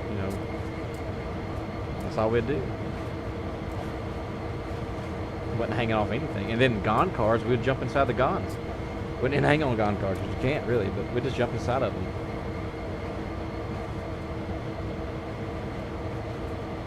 Look, the trick to the hang test, if you're going to have to triangle self like that, don't stick your ass out, don't bend your knees. Yeah. If you bend your knees, you're putting more weight on your arms. And just hang on, get a good grip, and here we go. But whatever you do, don't stick your ass out. It makes it 100 times worse. Yeah. I was always telling people, too, that you can cheat a little bit. Instead of reaching straight parallel, Like with the grab iron, you put the over your shoulder, reach up one. And then it kind of brings your body closer to the rail car, so your gravity's not pulling on you as hard. I think they caught on to that. They kind of stopped it. That's so dumb. The only time you're gonna ride like that is like if you got one of those funky box cars or an auto rack. Yeah, those box cars suck because you can't get up there and get comfortable. You barely have enough room to get your fingers behind it most of the time. Dude, I had to do a 2.5 mile on an auto rack one time, man. Ooh, that sucks. Because we had a derailment in the yard, we couldn't get the train in, so we had to take it out to airport. I stopped. I had to stop. Yeah, I don't blame you. I would have to, because there's nothing. I mean, if I remember correctly, it's been a long time since I missed auto racks. I mean, all you have is what you have your what's that step called, the bottom one, and then you have like what 2 grab irons right on the side, and that's it. Mm-hmm. That's not center seal. That's a center beam of the rail car. Step seal, whatever it's called. Bottom step. Well, and then that first rung after the that stirred, whatever, you don't even have 6 inches to get your boot in there, so you can't get the center of your boot on that rung. You get a good feel on it. You're on the ball of your feet. Yep, that's right. Oh, I'm glad you just said that. I'm curious. I have got to look. I might have to reach out to Brunt and ask him about those boots. But I'm curious if they have. I forgot what they call it, but that it feels like they do. That some boot manufacturers put that deal in the arch of your heel that gives your arch support. And I remember the first pair of boots I had didn't have it, and the center of my feet were killing me after I was sitting on riding rail cars for a while. Let's see if they have that. If they have that arch support, that takes all that pressure off your heel. Not your heel, but your arch of your foot. Bingles, what's up, man? I'll send you a picture of what I'm wearing right now. Now, no making fun of me, man. It's not lazy man boots. I can show you what I'm wearing right now, too. Hey, dudes, and they're filthy because I wear them to work every day. I mean for work.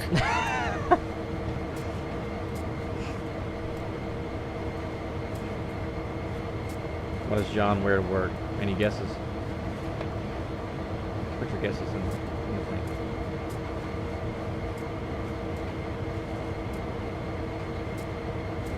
Snowshoes.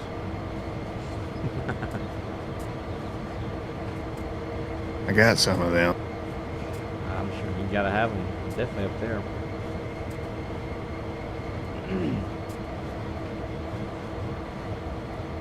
Bucky Beaver hat. Hey, Daryl, give me one of those. How's the dispatcher gang going? Oh, those are pretty sharp. Those are like hiking boots. Yeah, but no laces. It's got this little twist knob on it. Yeah, that's pretty sharp. That's right. I've seen those boots before. Yeah, those are the insulated Irish setters. Okay. I freaking love them. They look comfortable. Oh, yeah. Yeah, they're actually pretty damn durable, man. I've plenty of ballast time on them. That's good. Really? 7. Okay, 7.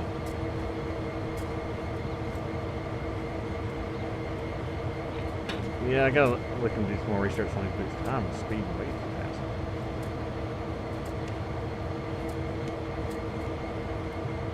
Oh, my brakes not working. That's not good.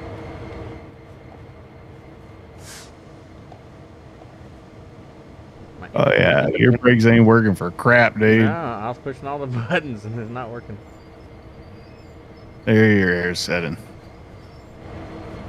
But this is one thing I've noticed about this game.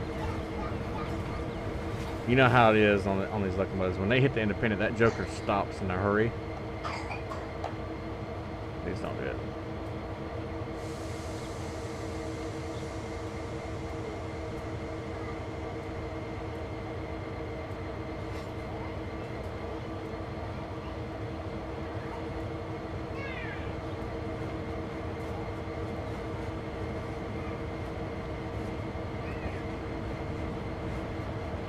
I remember when I first started, I was so surprised at how quick these engines stopped. Like just running like, I don't know, because when I first started I was working in the yard, so I was working on whatever they were, GP40s or. And I remember we were doing the brake test, and we rolled up to a switch, and had to wait and get permission, and he just put the independent on, and that joker just. I was like, holy cow! We just went from like 6 miles an hour to 0. Yeah, till you stick these things on RCO box, and then you go ahead and set your air and set on 0, and 10 seconds goes by, and it ain't stopping. Yeah, that's true.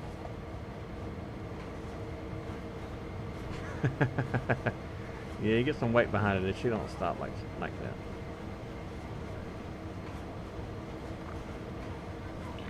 I want to know why my Streamlabs is not working. It has not worked since January the 18th. You using OBS Streamlabs or? Nah, Stream Elements is kind of like an OBS Streamlabs, but you can connect it to your YouTube channel and it tells you if someone's subscribed or whatever. But you can use the alerts and stuff. But it's not working no more. What's going on? I know OBS and Streamlabs did big updates, so I've been screwing with that. Yeah, that's probably what it is. I haven't updated OBS and all that stuff. Yeah, the yeah, man, I noticed that. Yes, 29. I see you caught on to that also. I was grabbing automatic brake trying to stop 2 engines, light power. I never claimed to be an engineer, okay?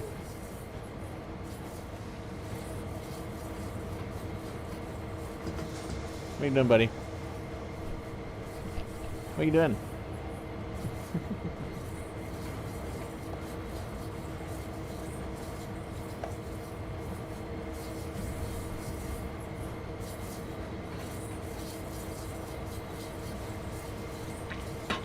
Watching how engineers operate too in the yard. I'm sure you paid attention to this also, but like they'll like pulse the independent. They'll put it on for a second, then knock it off. Put it on for a second, knock it off.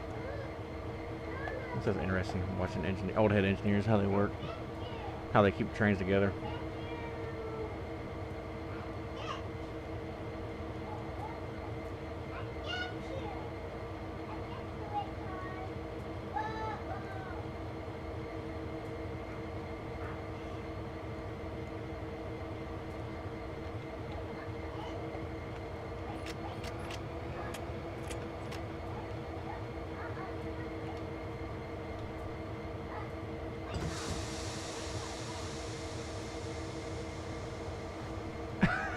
Engineer on a short line, so you hardly know.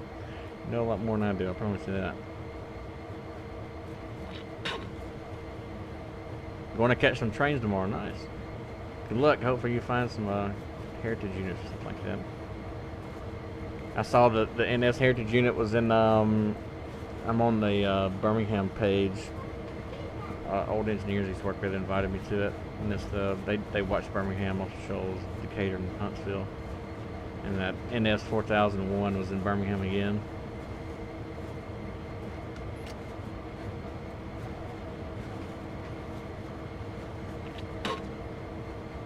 Had an engineer cut away to assist another train uphill. Over an hour trying to figure out why I was shooting there and he forgot the DP was still linked.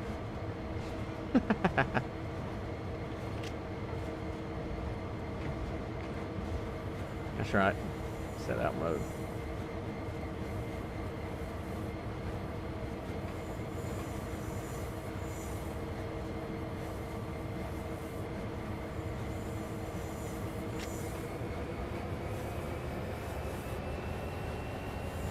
Man, I am gonna bounce. I gotta get the dogs to vet tomorrow in the morning.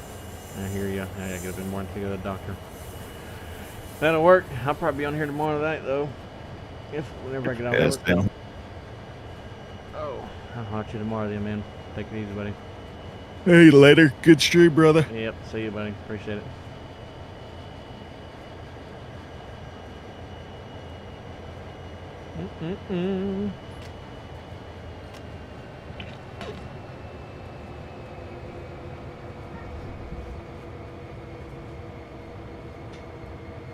I would imagine most of y'all are coming in this joker hot. So I'm talking 50 miles an hour. We're about a couple at 10. Throw an emergency.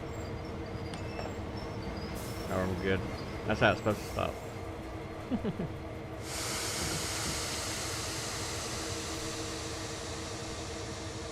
I'm sure most of y'all are subscribed to John's channel, Roast of the Truth.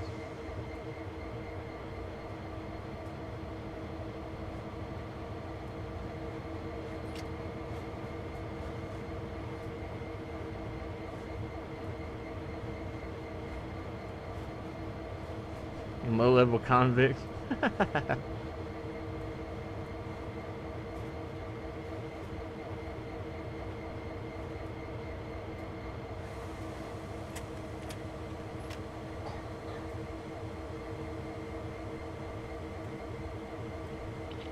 So I wonder how real this is. There's going to be police cars just in the class yard. None of them have air. Okay, I guess it is going to work.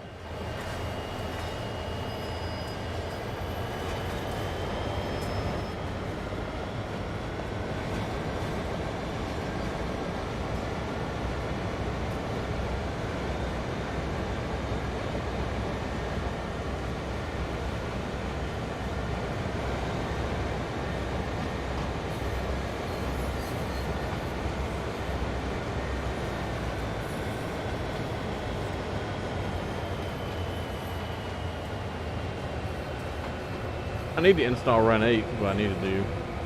Jump on Run 8, it's been a while.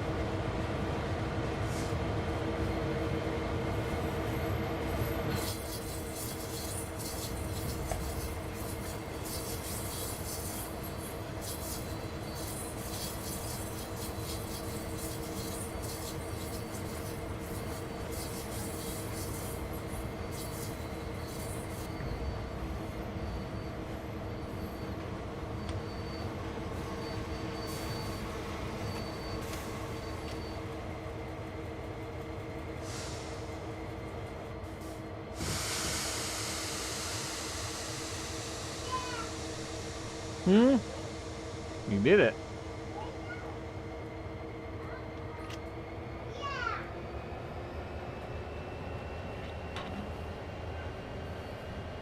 I know in NS they stopped doing hair follicle tests.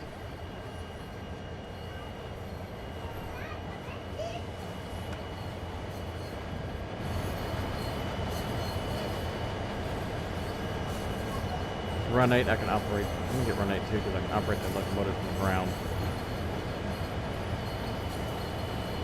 Barely, not barley.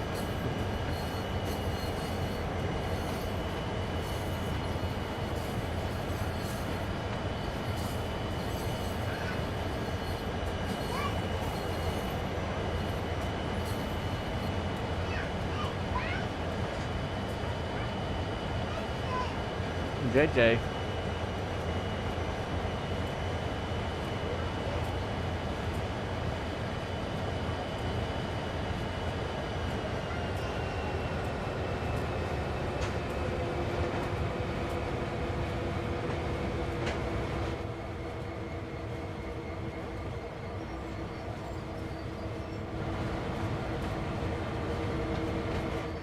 My hotkey does not work for my independent. That makes me mad. You got it.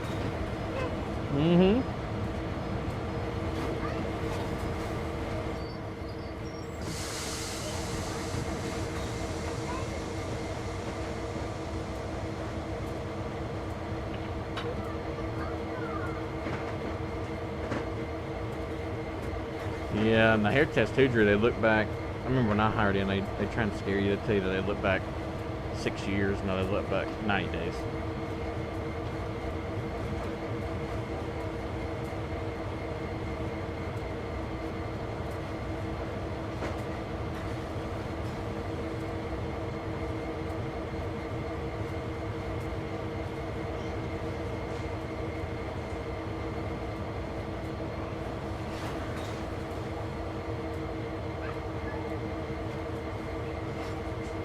I don't know if I ever saw 1073 or not, actually.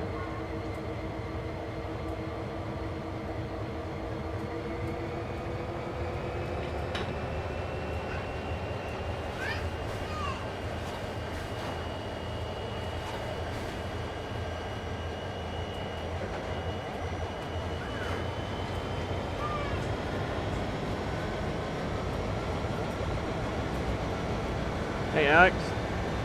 Finished training. Nice, man. Congrats. Glad you found value in the channel, man. It's good. Good to hear that.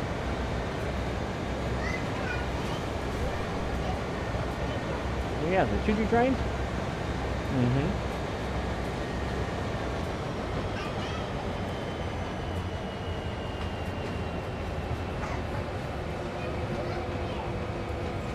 Hmm?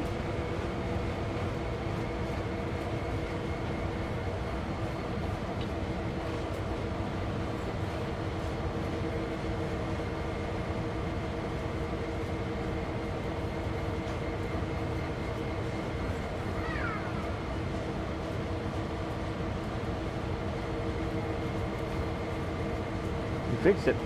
You fix it? You want me to fix it? Let me see.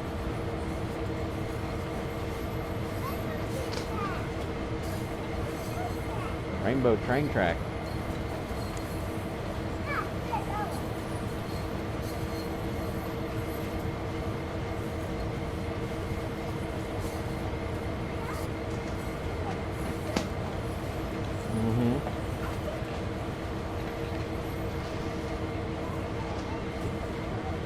Hmm? I don't know.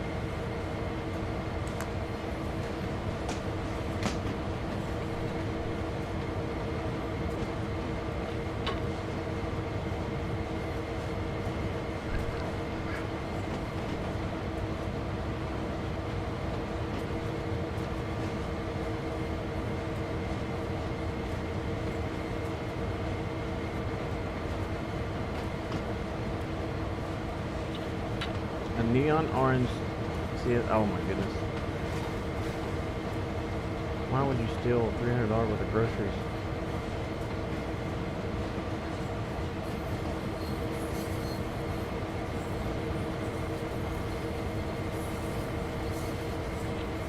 Too prideful to ask for help, I guess.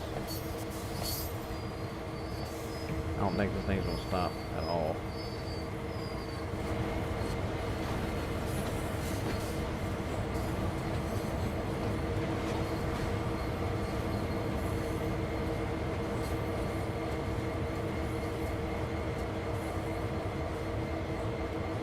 Ask for permission to pass stop signal. Need to get this track.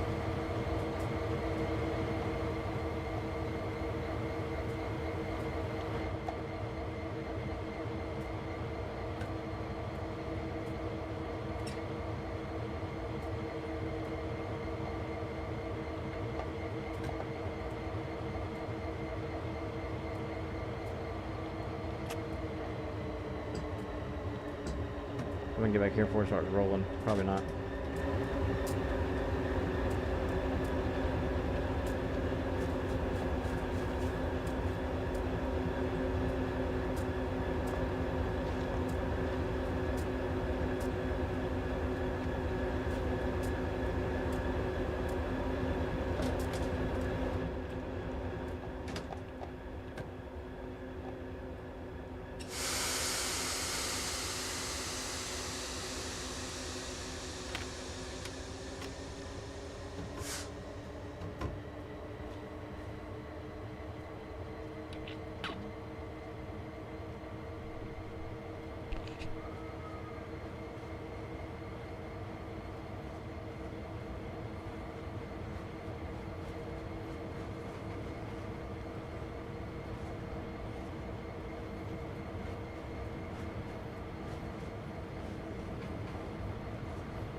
Catching a flight back to BC. I don't even know where BC is. I have no idea. I'm just a redneck from Alabama, Alex.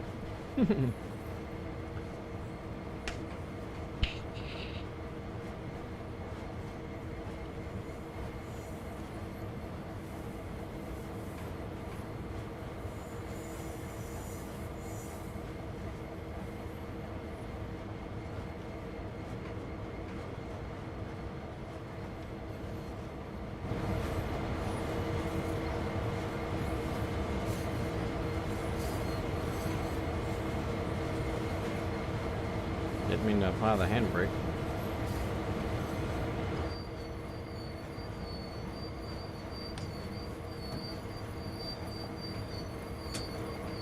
know how to release it either.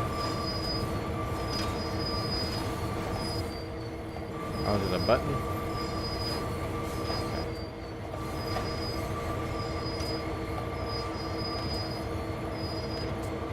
Okay, we're good.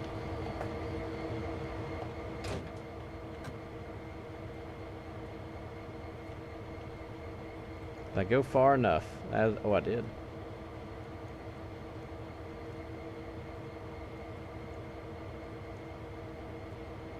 I'm gonna go to this track. This has got the most cars. I'm gonna see what these little, whatever engines, what engines are these, GP40s? We're gonna see what they can do.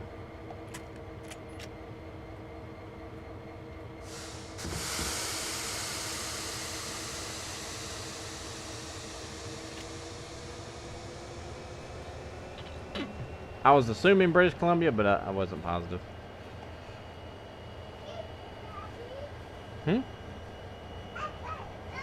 you find it? I have no idea to know when I'm gonna couple up. We're just gonna run into it.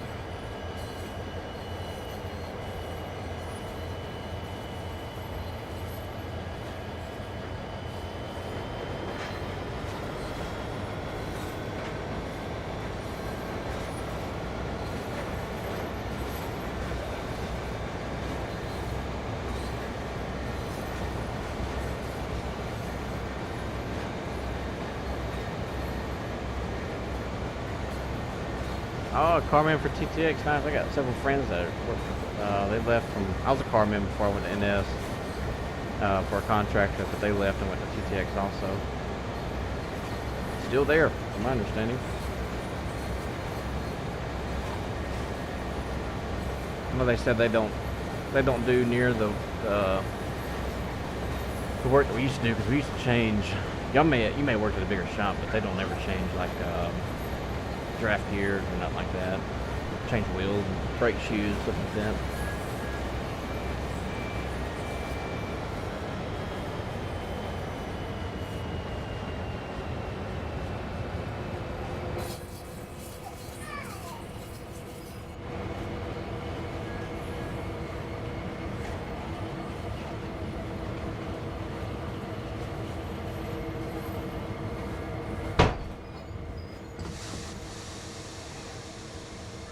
What are you doing? Leave that drawer alone.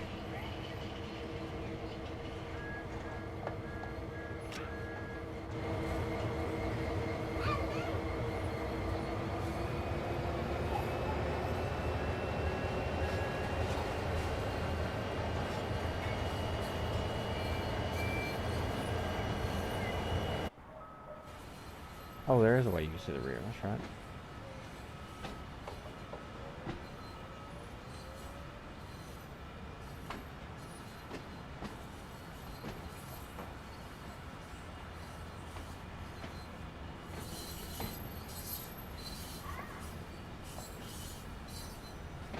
One car.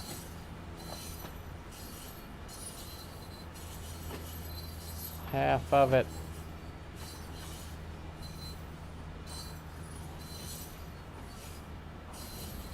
$20 feet.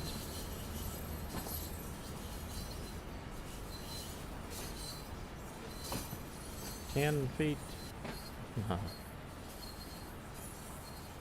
I was way too early. 5, 4, 3. That'll do. Alright, so I'm curious if these things will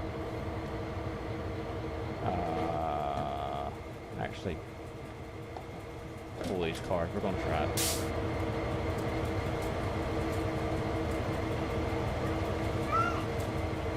Hopefully it does everything for me, but I don't know if it will. What? Yeah. Wait, it's not gonna let me pick up the air. Come on, man. Come on.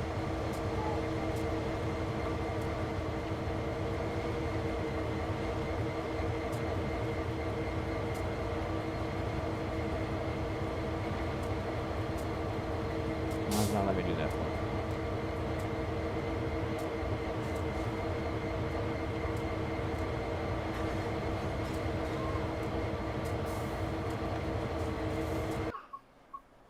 Well, that sucks.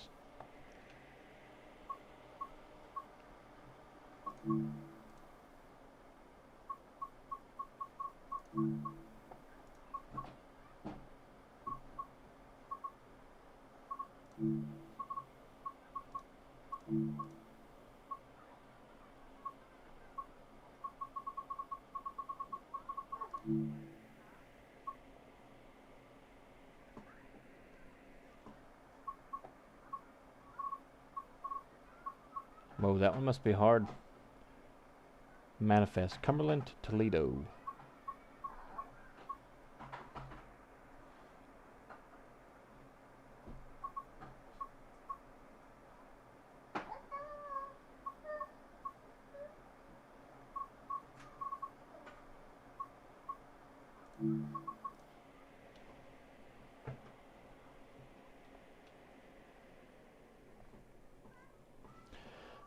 Alright, our train. Wow, our train's really short but heavy. Holy cow.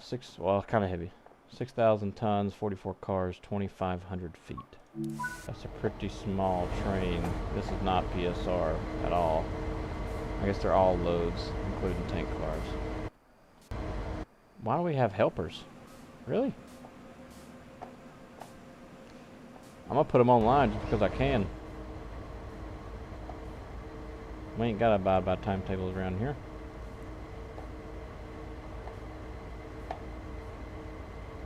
Everything right.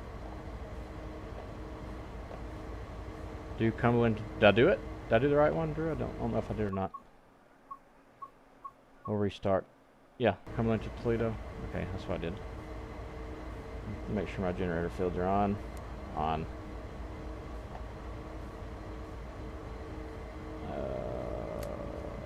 What? Why are my front headlights not on?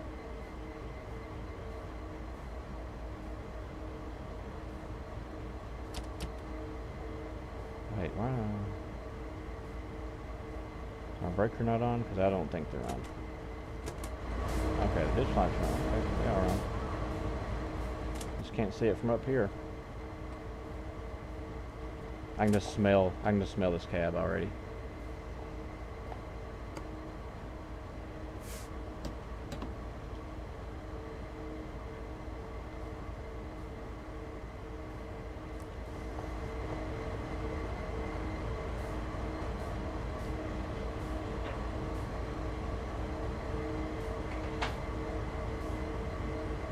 Refrigerator, that's not a thing. At least not on the NS engines. Run. Oh, we're not rolling. It's not generating power.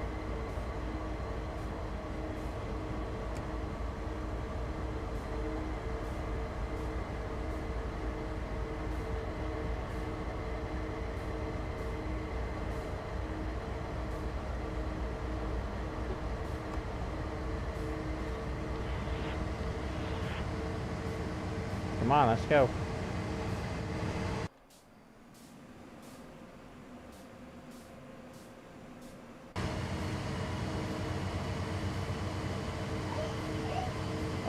Jazz, I'm not sure which one this one is, actually. Come on, roll. What's the deal? Are the handbrakes on or something?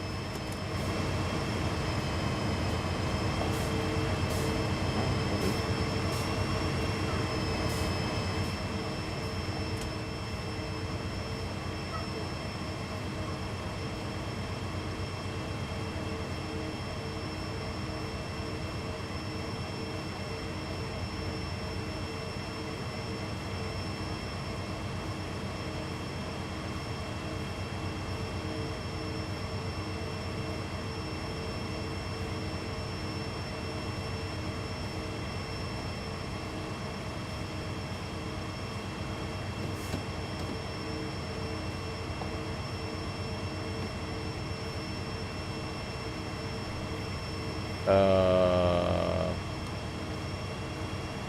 about to catch enough because I'm going to break this train in half. I don't want to roll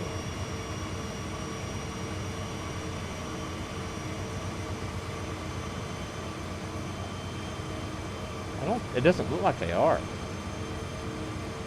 I can't get the freaking thing up.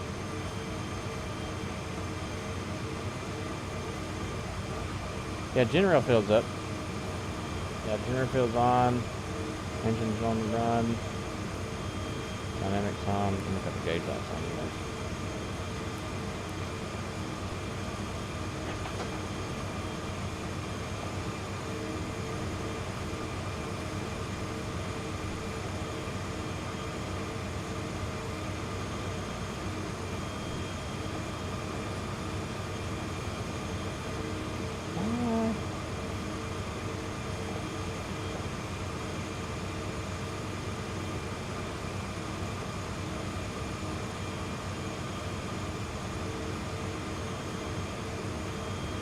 Yeah, I cut my helpers on back there. I'm gonna restart this and try again. Maybe I did something wrong.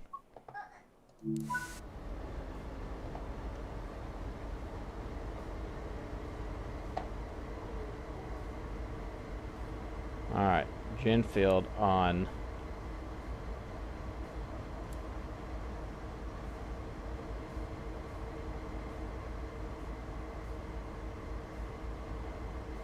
Why would not let me mess them up here?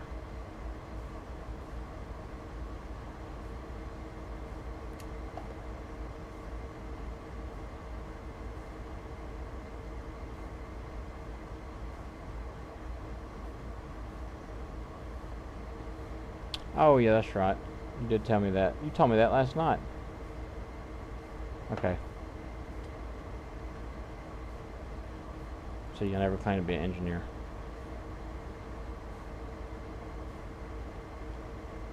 Which one is it? Air brakes. I need to set that to lead.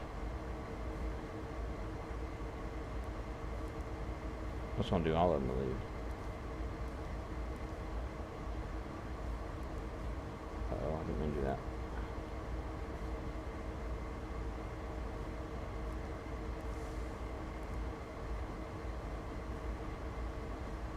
Okay, are we good now? I think we're good. We'll try it and see.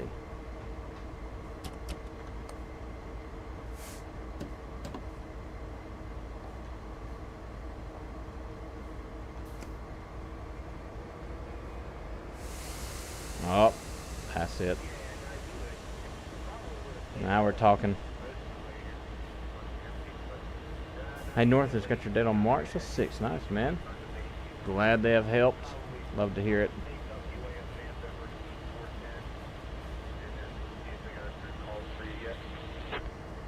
We are creeping, but we are moving.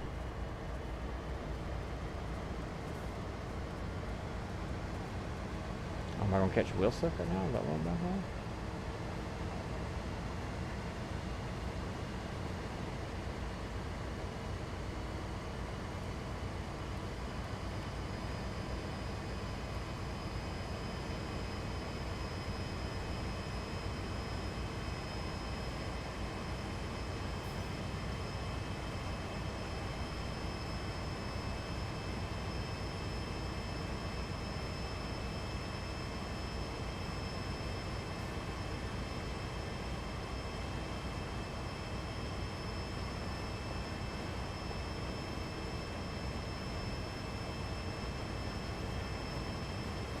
What is my flow doing? Holy cow.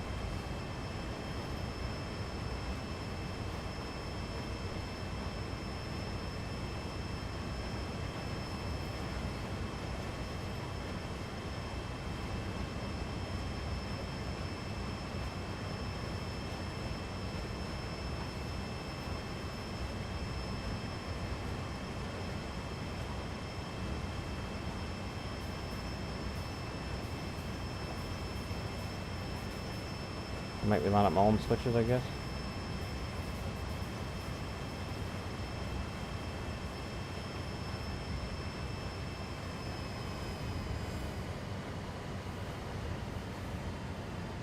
Oh, confirm. Save changes. Oh no.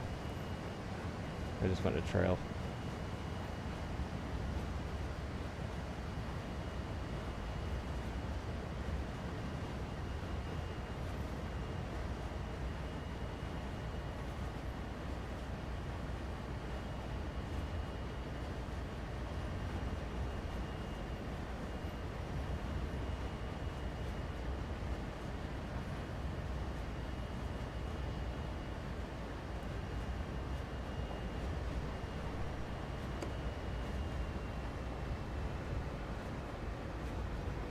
I'll exit that. Did ever do a podcast? No, it has been an idea. Me and John has dabbled around talking about that for a while. I think me and him might try and start doing more live streams where I just kind of jump in and talk to him, and he kind of jumps in mine and talks to him and answer questions and stuff like that. The main thing about a podcast is you don't necessarily got to have somebody with you to do a podcast, but it definitely helps.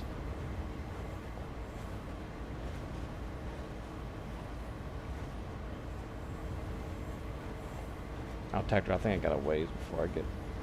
I probably did forget a switch. Wait, which way am I going? I'm going the wrong way. I was looking at the wrong way. Yes. I guess I'm purple. Oh, I ain't supposed to go that way.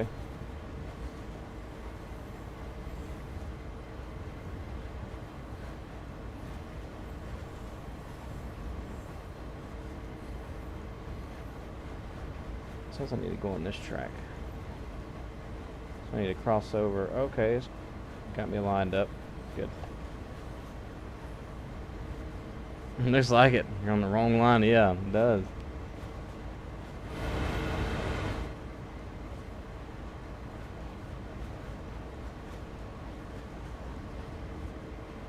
That one's lined up.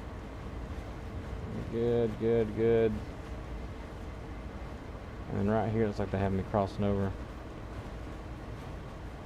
I'm assuming there must be a train right here waiting. What it's like, I'm not sure. Yeah, that's right. Let dispatchers handle it.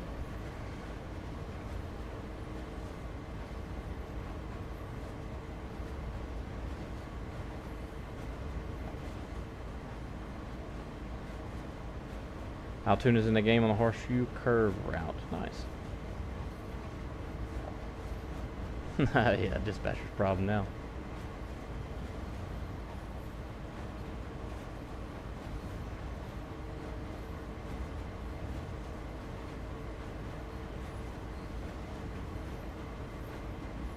So Drew, is this your route? Do you go from where we're going to Cumberland to the Toledo?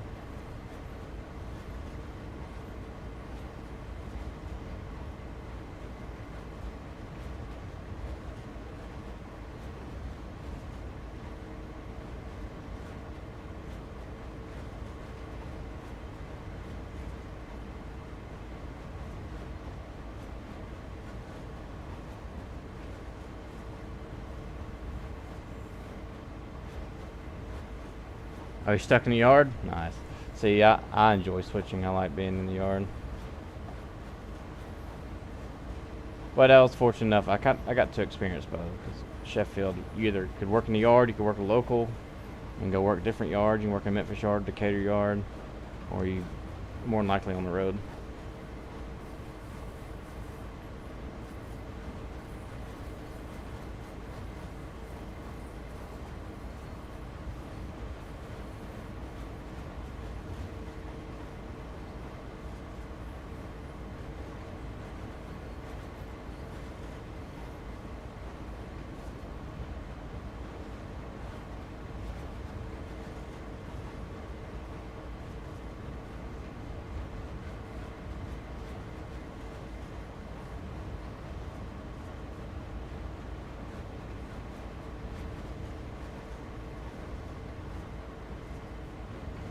Any training or skilling? No, Fred. Tactical, you don't. I said frets, and definitely ferrets. No, man. My story is basically this. I got a GED, and when I got out of high school, I bounced around different jobs trying to figure something figured out I wanted to do, and did electrical work, did heat and air work, worked in the coal mines. What else did I do before that?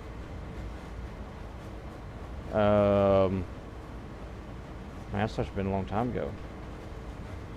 Did landscaping on your basic, out of high school jobs, cut grass.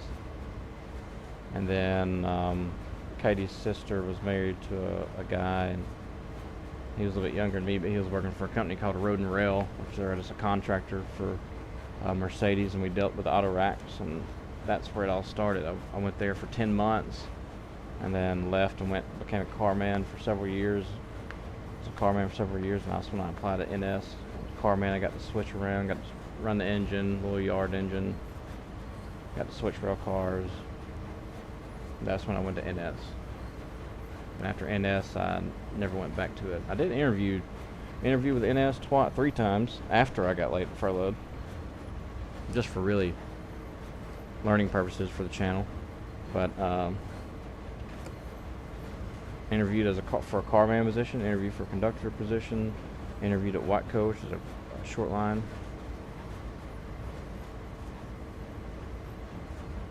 I just knew if I went back, it would interfere with me doing this channel, and and it would also be probably a conflict of interest. I'm sure the carriers probably wouldn't be happy knowing that I have my own business doing this.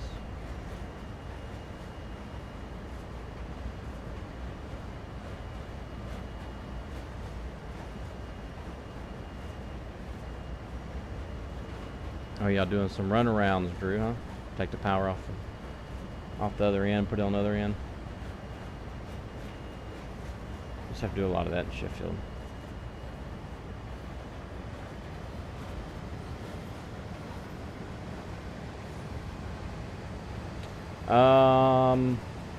I would say if you do find a job, just stick with it, and make sure your boss, just do a good job, obviously, and because they're going to call your employer, they're going to talk to them and see what kind of worker that you are. So just I wouldn't try and bounce around a lot.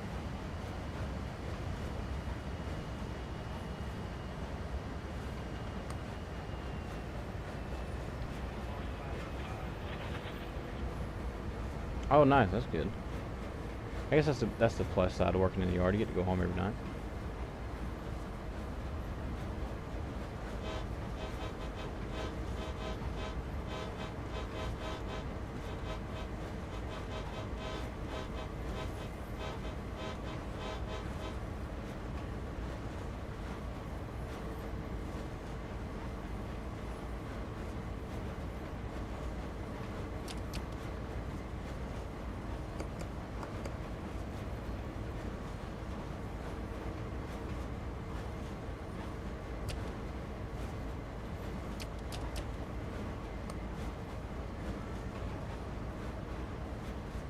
What does it want me to stop up here for? Let me go.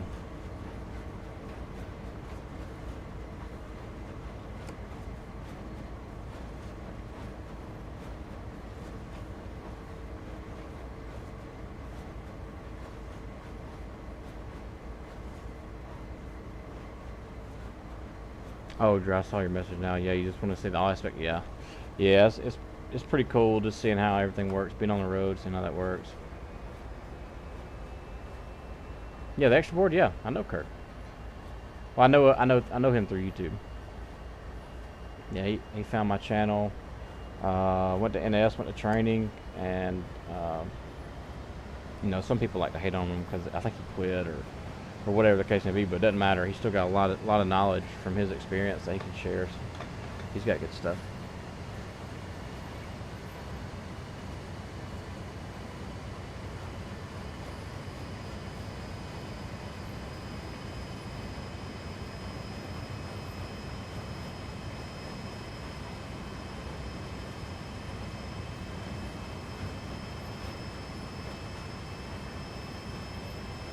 That's good, man. That's what we like to hear. That's good. It's definitely a tough decision for sure, because in my case it was an easy decision, right? And I was making $12.50 an hour as a carman, and a railroad wants to hire me and pay me, anywhere from $60,000 to $80,000 a year. Yeah, sign me up.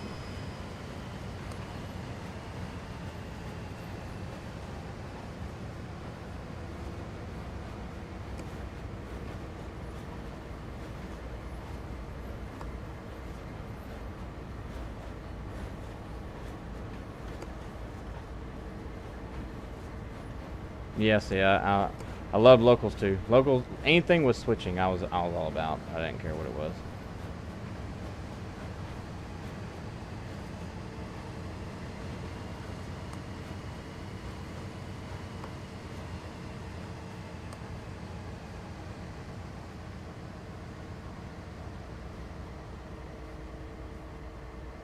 Does it really want me to stop right at that red signal? What in the world? They want me to get close. Good lord.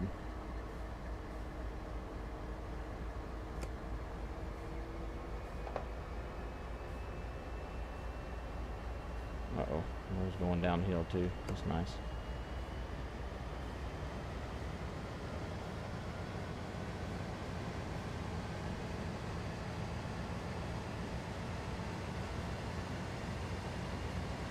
What's up, mainline rails? Change your name.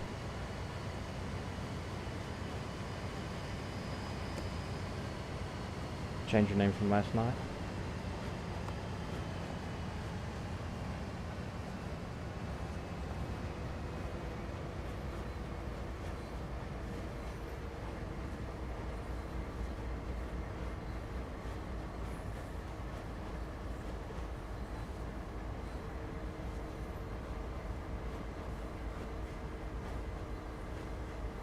Oh, yeah, you did. Yeah, you did change your name,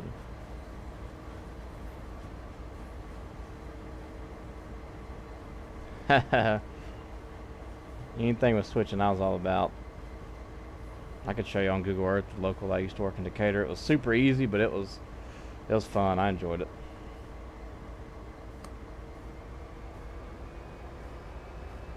This is stupid. Nobody gets this close to red signals. You're just asking to get enforced with PTC.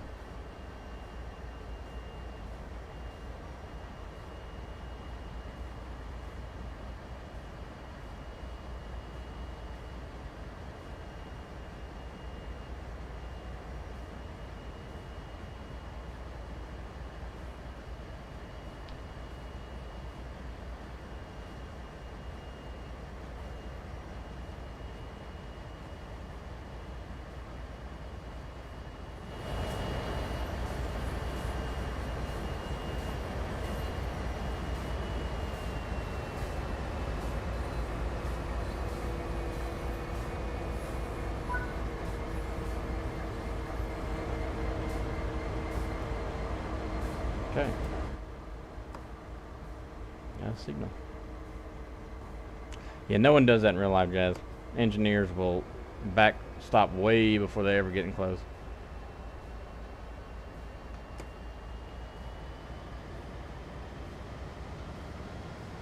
This is lined up, I guess it is. It's out of my hands now. It's all dispatcher job.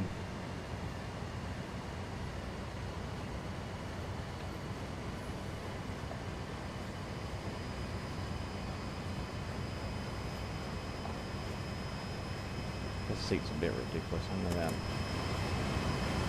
I'm gonna hear the engine roar.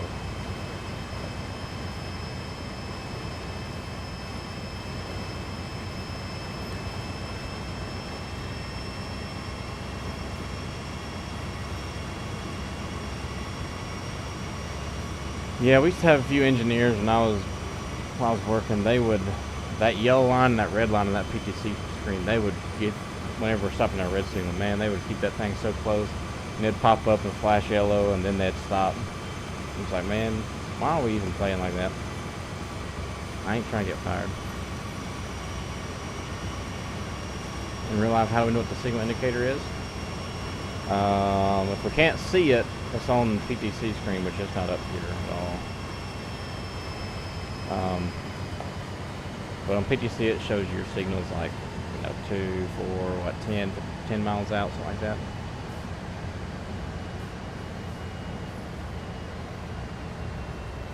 Wow, we just started going downhill really quick.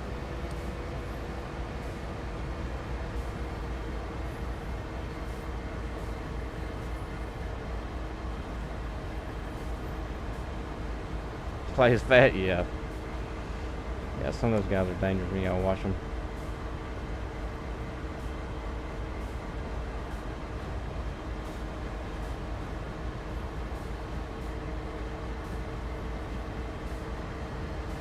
I forgot this train's pretty heavy.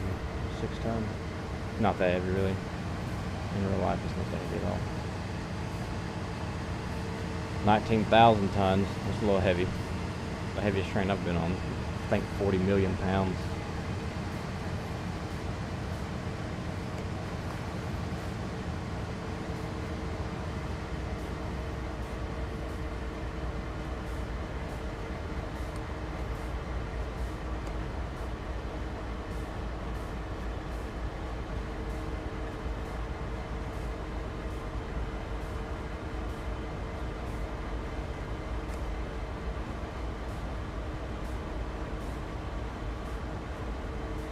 Pumping operations, it's not as bad as you think. I'm assuming yours probably has a screen up there on the hill too.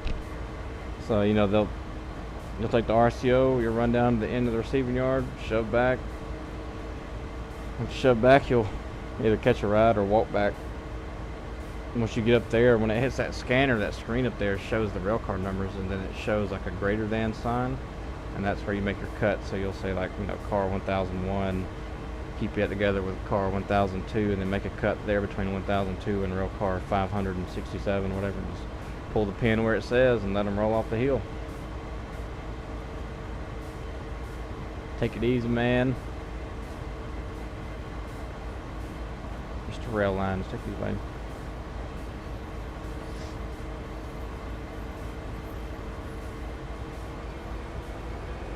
Maybe we can get rolling here in a second. Getting out of the yard and getting into the yard sucks the worst.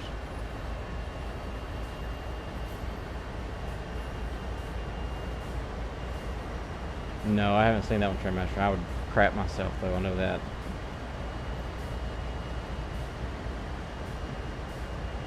I've ran through a red signal. Well, I was in the locomotive on the train. We ran through a red signal, but it wasn't anything we did. It just fell in our face. We were literally looking at it clear, and it just went bloom straight red, and we were already rolling. We rolled right through it. PTC enforced us and everything else.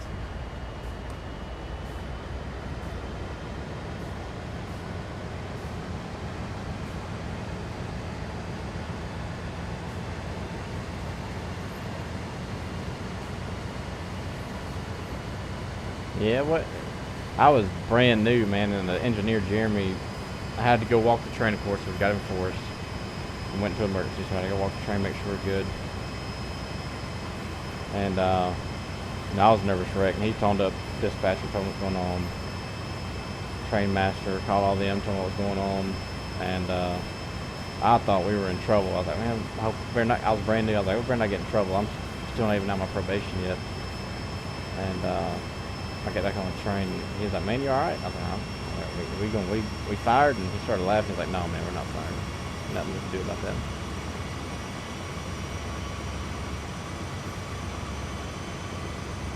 Hey, I like kicking cars through that. We used to do that in Decatur too. That's flat switch. Have two guys, one with a cutlass and one throwing switches on a golf cart.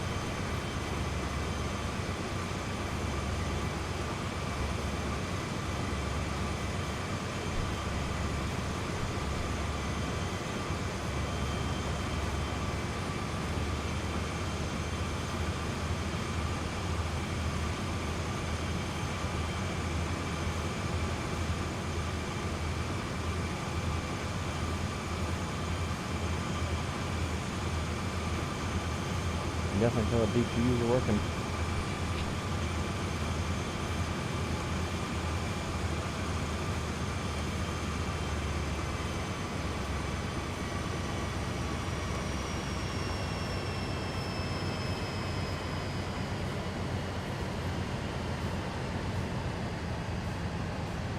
Yep, I can kick cars for 8 hours. Pretty cool, that's automated too.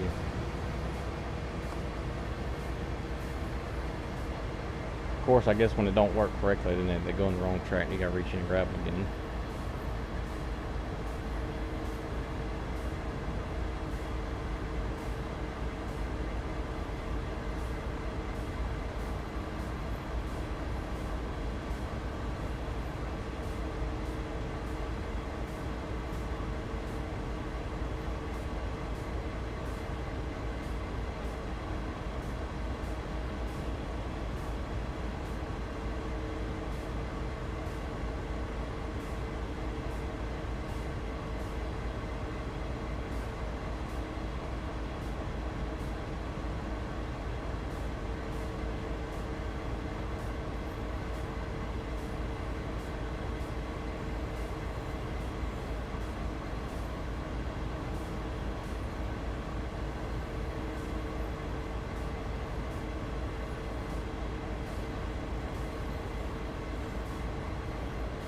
Oh, okay, I got you. Hydraulic. Oh, that makes sense.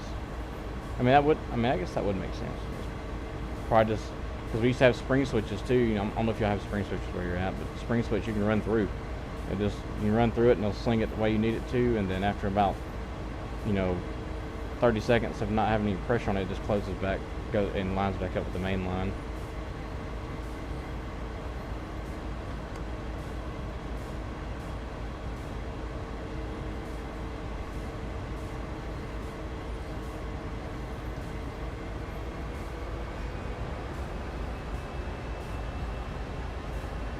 Yeah, there we go. That's what we're looking for. 50 miles per hour.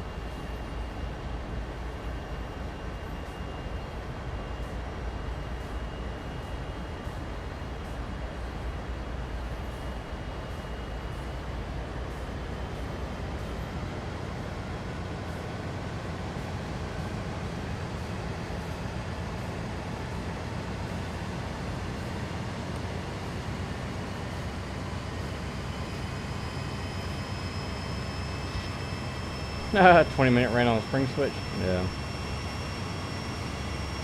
They're cool to have. It saves you from having to get down and throw switches and line them back and like this stuff. I've always worried about that spring, you know, not pulling back like it should, and then somehow we'll pick that switch, and you've got a mess then. Derailment inbound.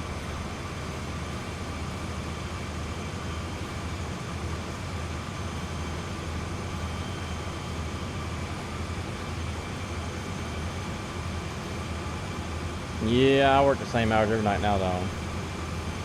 2 to 11.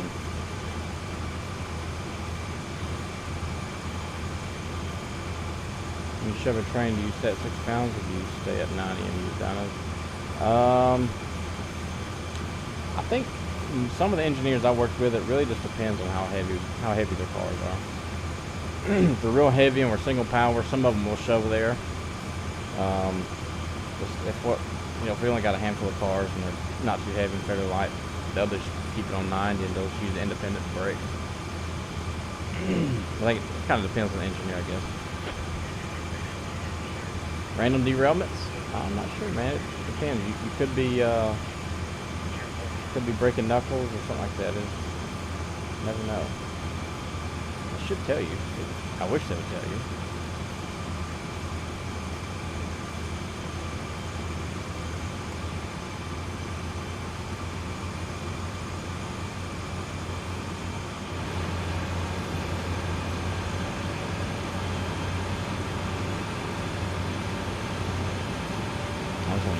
Saw that video I mentioned about Amtrak.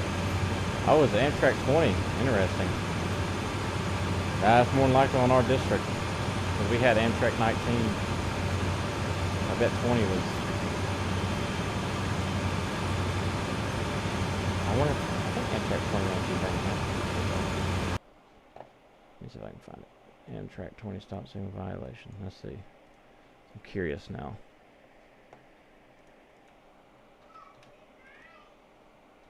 Logan.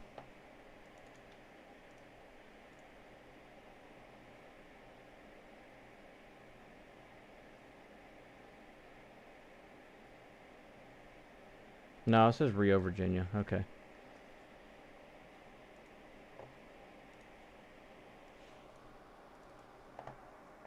Credit to every 8 hours.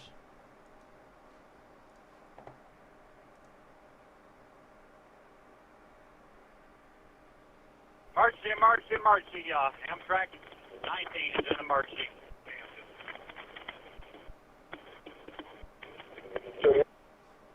Wow. Gonna be a bump, Brian. Gonna be a bump. Woo. All right, we're in the clear. Man, you talking about... So obviously they had an approach signal, and they just didn't even check up. Emergency, Amtrak 19 is an emergency.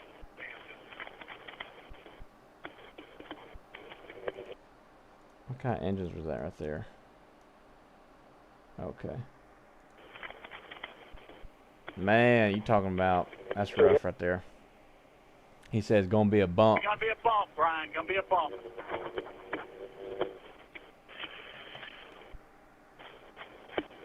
All right, we're in the clear.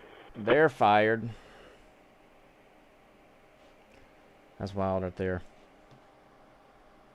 I'm sure we've all seen this one. I'm sure y'all saw this at school too. If y'all haven't seen this one, we'll do. I'll give you a little breakdown of why it's so important to whenever you go into emergency.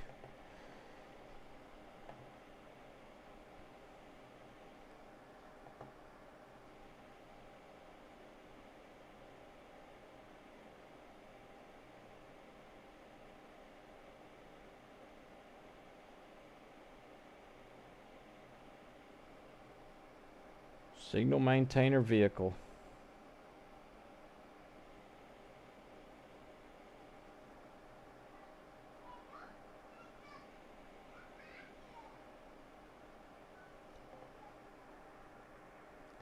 I'm pretty sure it says that train goes into emergency at some point down through here. Yeah, and then it starts a timer. It's only going 34. It is a grain train, so it'd still take a while to stop. But if the crude oil train coming this way, when they went to emergency, if they would have said that they went to emergency, it could have been a lot better off in the long run.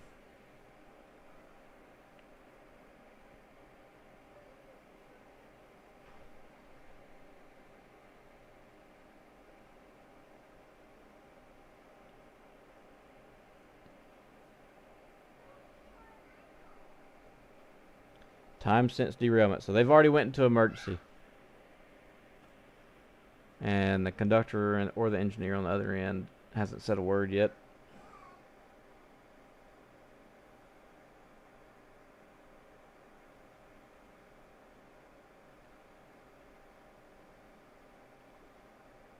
Now he's only going 24.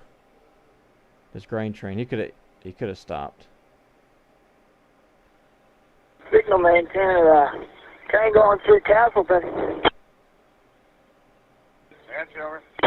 Did anything go wrong with your train there? I just seen a bunch of stuff fly off the switch heater. Train in emergency, 4934, watch Oh, yourself. that's right. That's right. That's right. It's the grain train that went into emergency. Emergency, main track one. That's right. And the crude oil train's coming through. You're all stopped at Cass Center here. 699 near senior emergency there on main one. You're all stopped now, is that correct? That's correct, over. That is not good. And 4934, stopping there. Ooh, I guess man. you got main one's emergency side of the 4934, you guys stopping there.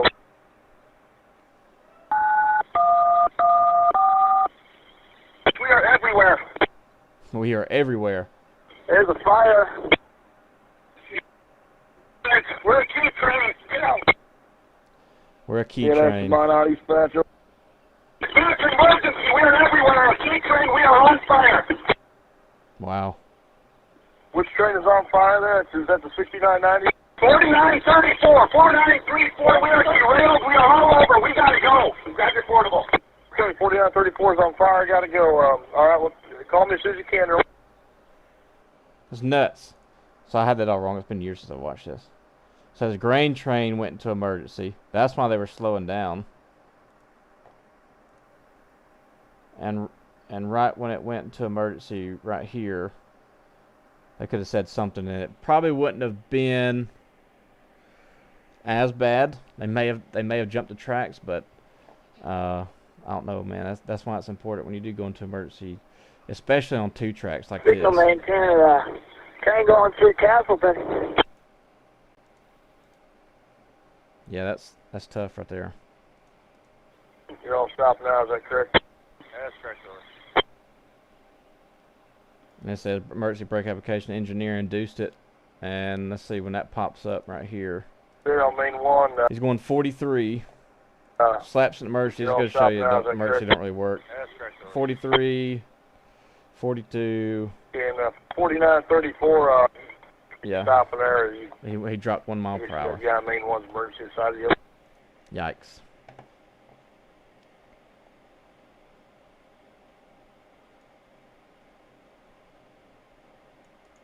Uh-oh, we're gonna get in the YouTube spill now. I'm down with this. I love doing this anyways.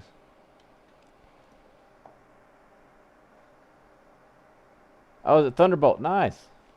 Yeah. Thunderbolt's got good stuff.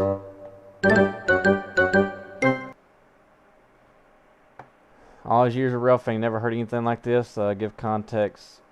Dispatch one of the helper crew, CO5, to cut away from 12G on a mountain grade near Altoona. Leave their power behind and go back east. Another train to take 12G down the road. Rose Yard for a crew change on 12G's original crew was past their 8-hour limit without taking the helper with them.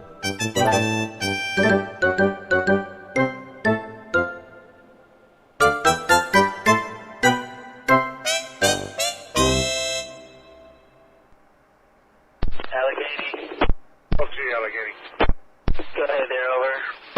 Want us to hold at the brickyard and send the recrew here? We're only good for about another 17 minutes. Yeah, roger that. Get to the brick there and go ahead and tie it down there, over. Tie it down? You want us to tie this down? Yeah, put on 30 brakes. Put on 30 brakes. Yeah, that's ridiculous. You have to do it in 17 minutes, too. Tying down a long heavy manifest on the main line with a more than 2% grade on the... Oh, wow. Yeah, that's very true. It'll take me 15 to get off the train. It's going to take him 15 minutes to get out the door. What's he saying? Just to tie it down. Oh, stupid. Oh, my God, where do they get these people? What are you still doing here? Crew was on duty. It ain't dirty unless they stole them. It's not incoming for train crews to be normally scheduled for one train to be put on something completely different last minute at least. Absolutely, that's true. That's very true. Especially if you're like a relief crew. If you're a relief crew, your job that day is pretty much you'll get called in to be a relief, and we call it dog catching. And so you'll go out and jump on trains, bring them back to the yard, and then go get on another train, bring it back to the yard. Trains that have died, people run out of hours, and if you know, in their mind, they're probably saying, let's go over here and get this train real quick. That's already dead. Let's bring it to the yard, then we'll go get this one on the hill. The dispatcher said, tie it down. Well, and we're cutting away back here. I don't know what he's planning on us. All of it on? Steve, you got it all on? Oh, yeah. Point D restricting in the cabin.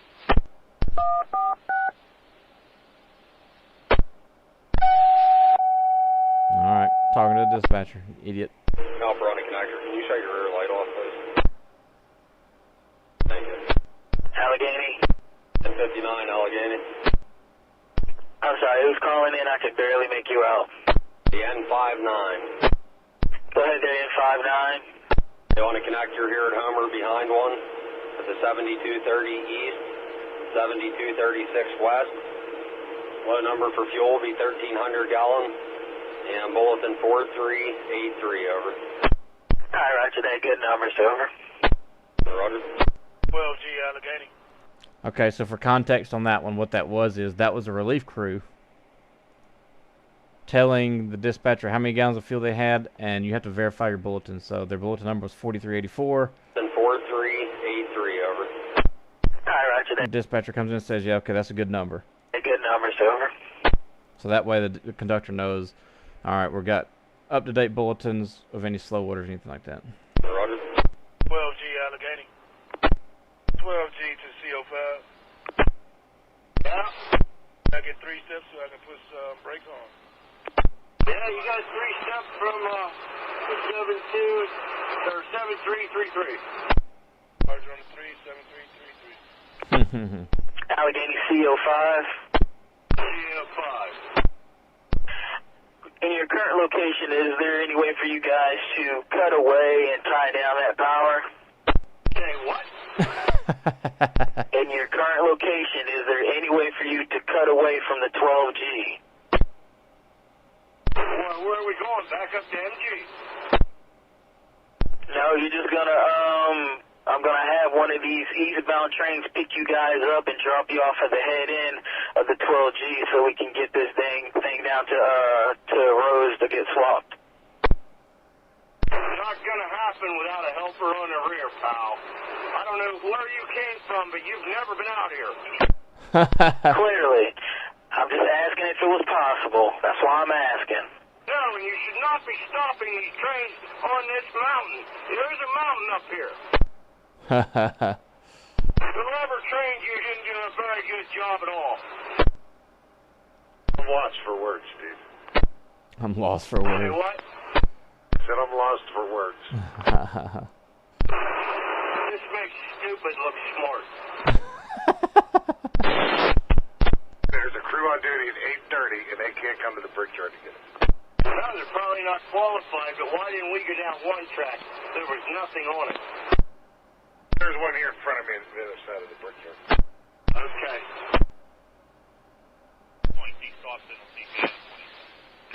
Wow. W9G to M57. W9G M57 over. Yeah, guys. Do you know if you guys are going to come up behind us? No idea.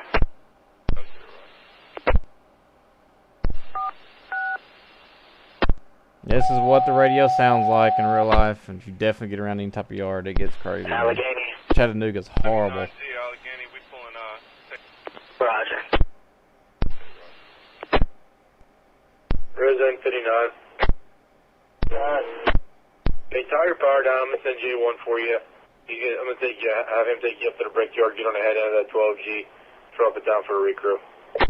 Alright, tie down here and taxi up to the brickyard. And 5'9" must be that like. crossing there that comes from 2 yard for the connector. Are you east of it? Yeah. I'm trying to get him to run this Y93 up through one relay since it's clear now, but he's got EPS traffic coming, so we'll see. But as long as you're east of it, I can make that move if I need to. Yeah, you're good on that. Okay. What's your layout going to be then, W9? 43 loads, 166 empties, 12,878 feet. Marker is 74525, over. What did it say?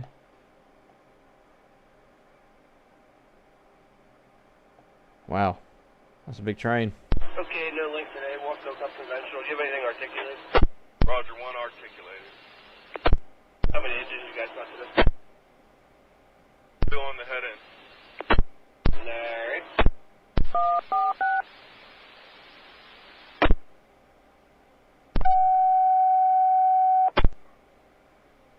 Allegheny.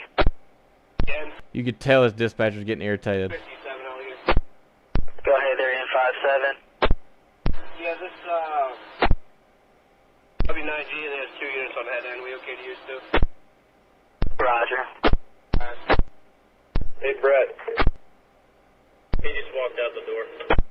All right, hey, he said never mind. I guess Bobo talked to Galloway, either he talking him into going and getting it, so you guys are off the hook for now, so just hang tight there. Alright, just hanging tight. I could do 2 minutes. What was that? That could be interesting. Like riding a bike. We shall see. Chris 12G. Oh god, here we go. I'm going to send that outbound up for you. Did you tie it down? We're working on it. Oh, Lord. All right. Well, we're going to come get you, so I don't know Even the yard knows. how many's got on, but maybe don't put any more on. Well, he's out of time now anyhow. We're doing what we're told. We're just puppets on a string. Yeah, I understand. I don't understand, but I understand. When's somebody going to take this dispatcher out of service? Hey, Tony, come on up. What are you doing? Hmm?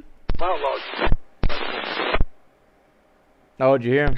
Outlawed, so he just ran out of time. That's funny. 15 seconds. Yeah, 15 seconds. 7333, you can drop my 32. Leave your power just on the mountain there. Just leave it sit there, huh? Yeah, that's what it sounded like, didn't it? Like I said last night, if I ran the way he dispatched, I'd have been out of service long ago. Don't worry, the Queen Bee's coming to town on Monday. We're going to have a talk on Tuesday when I meet with her. Good luck with that. I'm hoping some hornet nails her. lots of stories to say.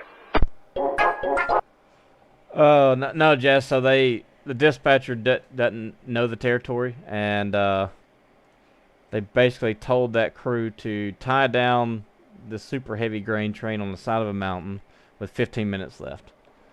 And yeah, that's not going to happen. And they had a crew on duty at 8:30, and they didn't send them to go get them. They didn't send the recrew over up there to get those guys. CSX 8888. Thunderbolt. There it is. Is this it? 17 years later? The Crazy 8 incident?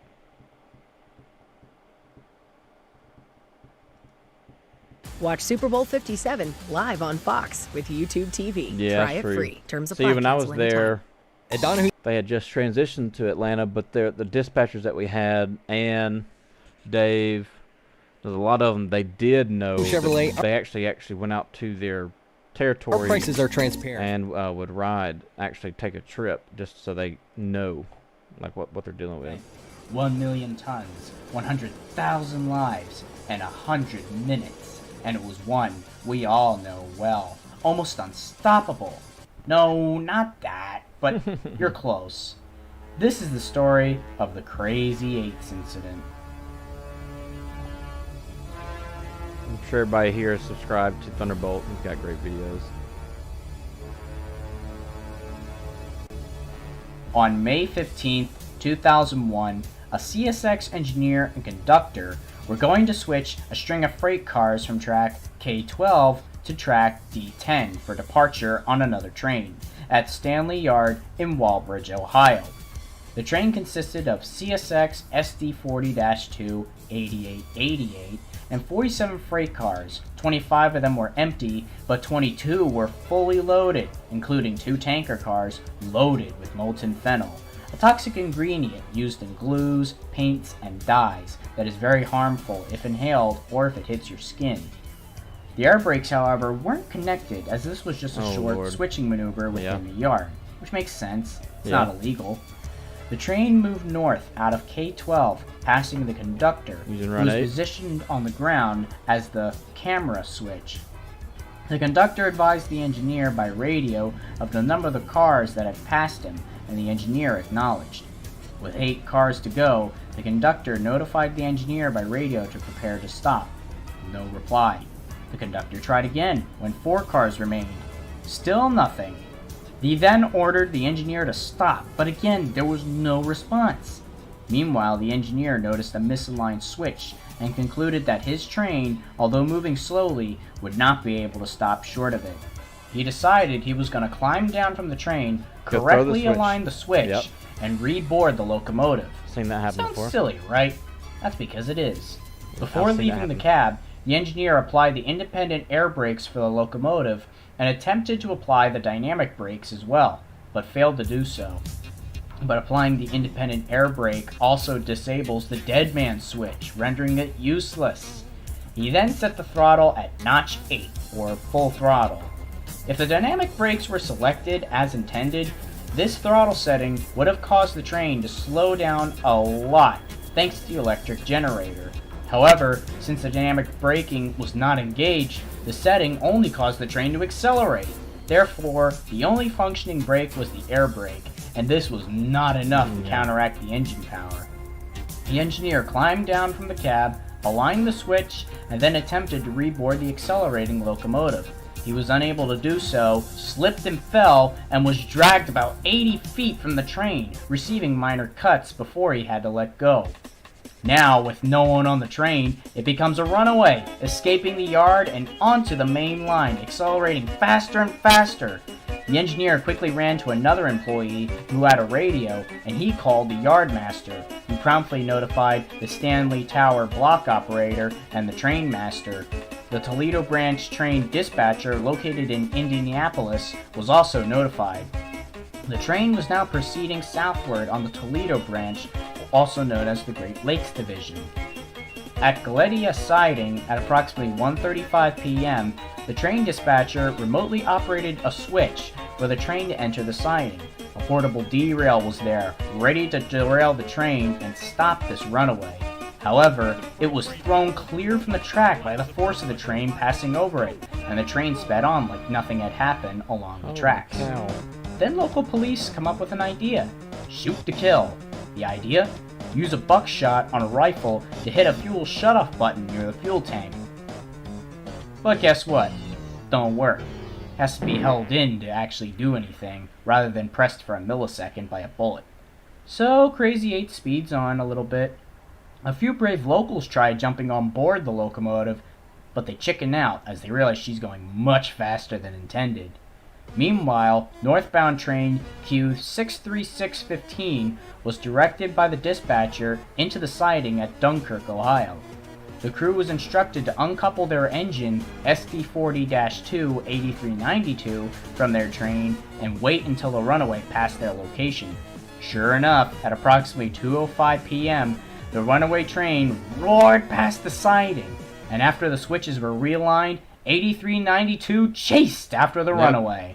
Go hit the back of it and try and stop it. I don't know how this turns out. I'm just making assumptions here, but that's something else that you could possibly do. If you can catch up with it and couple to the rear, slap the dynamics on.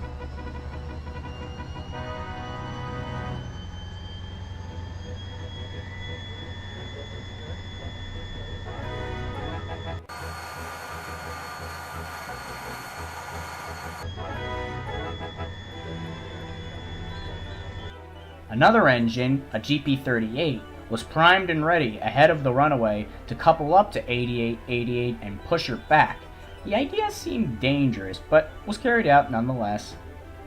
Eventually, 8392 finally couples up onto the runaway at Kenton, going 51 miles an hour, and carefully applied the dynamic brakes, hoping the couplings won't rip apart from the force. The efforts pay off, and the train slows down to 11 miles an hour, and positioned at the Route 31 crossing was CSX trainmaster John Hofsfield. He runs alongside the crawling locomotive and climbs aboard. There, he immediately shuts down the engine, and finally, the Crazy Eights comes to a gentle halt. After nearly 2 hours and 66 miles of running, the whole thing was finally over. And the GP38 further ahead wasn't really needed anymore. 8888's brake shoes were completely burned off, yeah, I'm sure. And it was found that the air brake on the locomotive was in full service braking mode, and the dynamic brakes were working, but not set to braking mode. In the end, the unnamed engineer, who was first hired by the Pennsylvania Railroad in 1966, promoted to engineer by Penn Central in 1974, and had a check ride with a supervisor in January 2001 with CSX, and a clean job record, was fired from CSX. Of course. 8888 had its brake shoes replaced and continued service for years. Sadly, several museums attempted to preserve the locomotive for its historical CSX ain't gonna let that happen. But CSX stated themselves that the engine just wasn't worthy for preservation. And unfortunately, in 2017, it was rebuilt into an SD40-3, renumbered as CSX 4389, which still operates to this day with that weird SpongeBob square cab build. Is that locomotive in the yard, Drew, with you? Oh, never mind. It just says right here. Oh, wait, 8392. That's the one that saved it. Fired the 2010 film.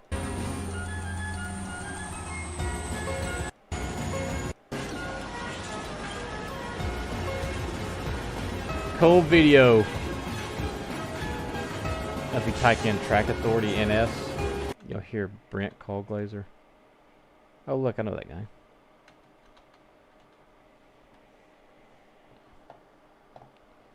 Where is it at? This one right here. This is Brent Callglazer. I used to work with him in Sheffield. This is when he was training as a CT, company of Track Authority. You're at the what mile tag? 443. 443, so he's leaving Memphis, I bet. Leaving Memphis, coming back towards Sheffield. So Memphis milepost is a 520 something. I have to look. I forgot. Alright, make a track Authority 1745, 1745, to the UP 7043, 7043 West, WEST. Now they're going to Memphis. 443 letter A. Checkbox 2 TWO, proceed from Rudy to Shawali. On the main, MAN track. Box 9, NINE, clear. CLEAR, main track at last name point. Rudy to Shawali. That's interesting. I can show y'all exactly where this is at. Rudy to Shawali.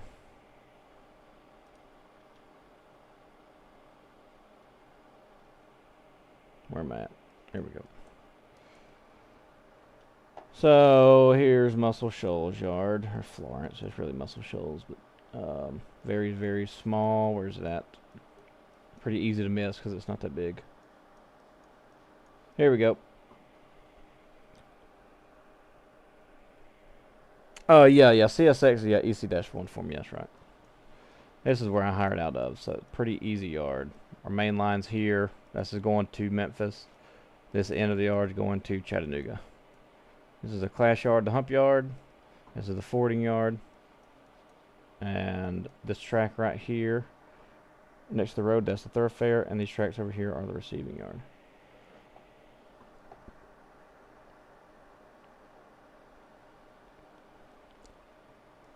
Oh, let's see. So Rudy is a pretty good ways from here.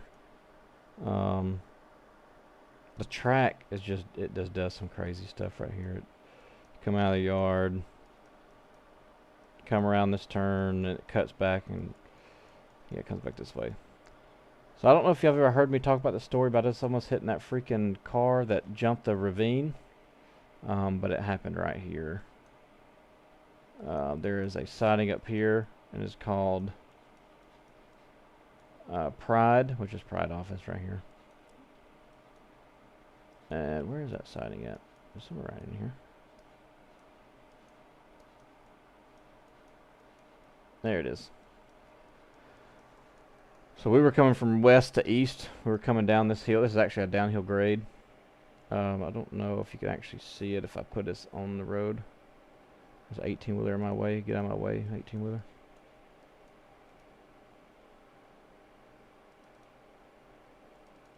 Get out of my way. Anyways, wish I could find exactly where he jumped this ravine.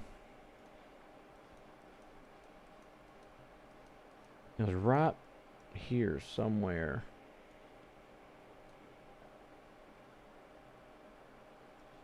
Somewhere right in here. They were racing, they jumped the ravine, and he ended up landing on the siding track. And we were coming from left to right, coming down this way, running 55 on a loaded coal train, 19,000 tons. And, yeah, I thought we was going to kill him, to be honest with you.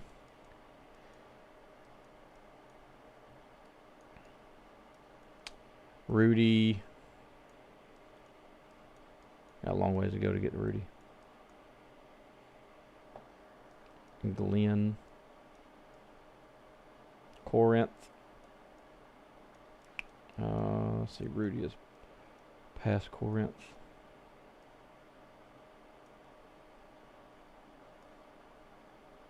Where'd my track go? I lost it. D-Butts is stupid, man. That's a nightmare.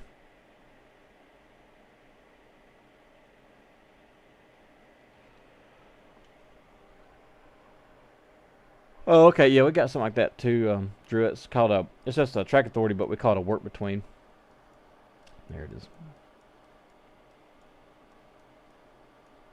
There's Shawali right there. So this is that Shawali, and then Rudy is right down here. It kind of breaks off, and you got this little siding track where you can go up on the hill. Where is it at?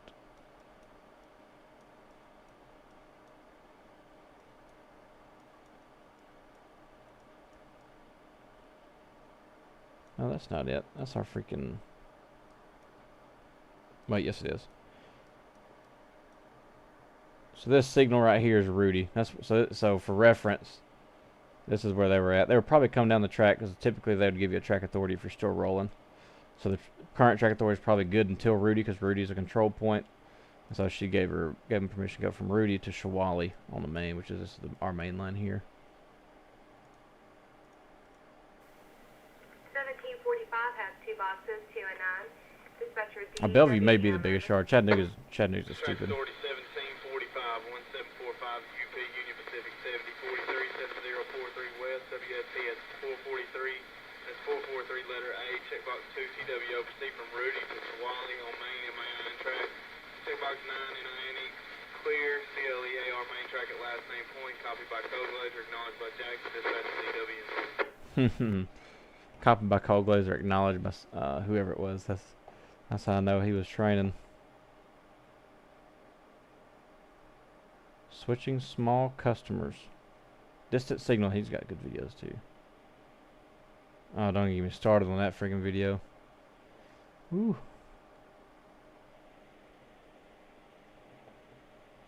Denver Yard Runaway. Denver Yard Runaway.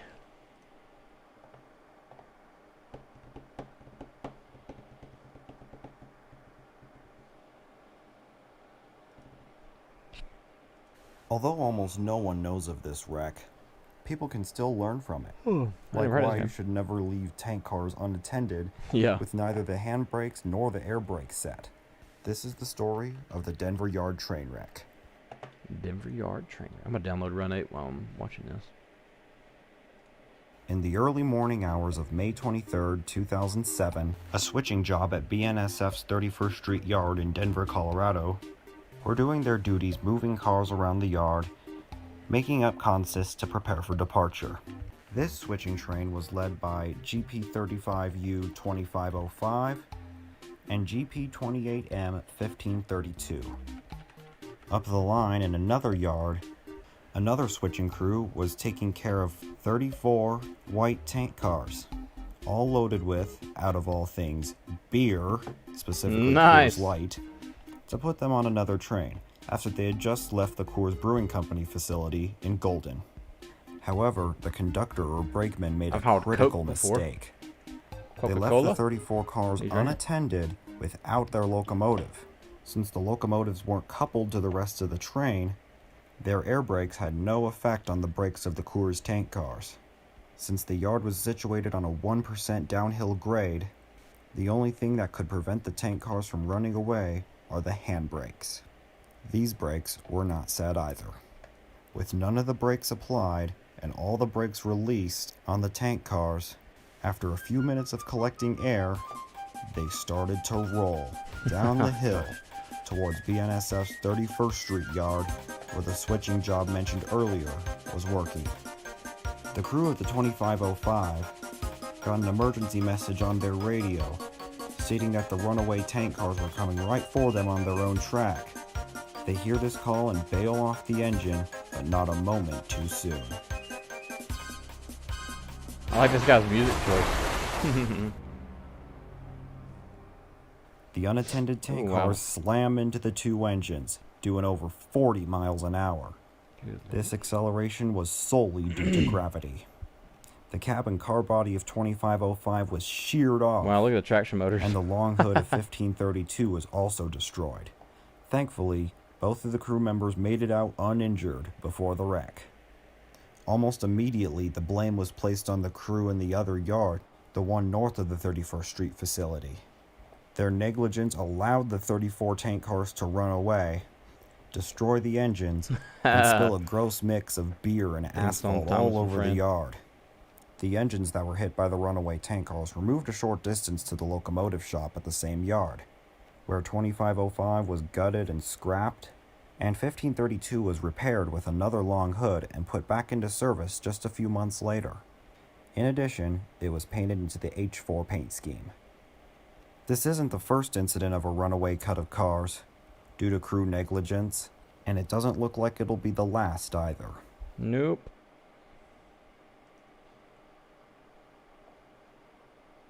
Oh, yeah, give him credit to Thunderbolt. Thunderbolt's been around for a long time, too.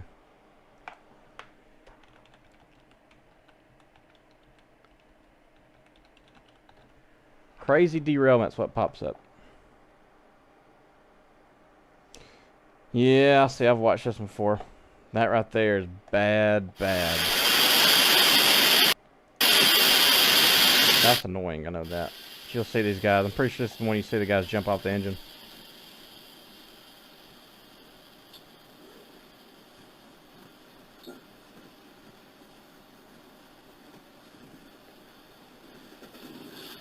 Yep.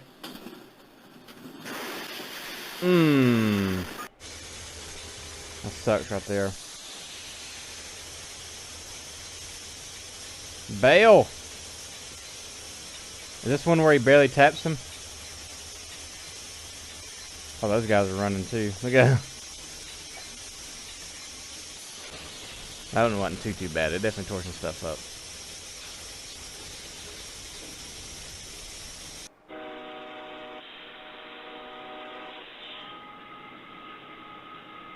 He's in dynamics. You can hear him screaming.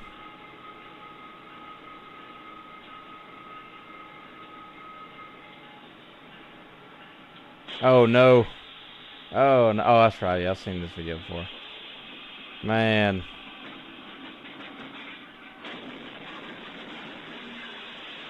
That's bad. That's why you must verify your switch with that. Not good. I can't believe it didn't derail right here and just roll over.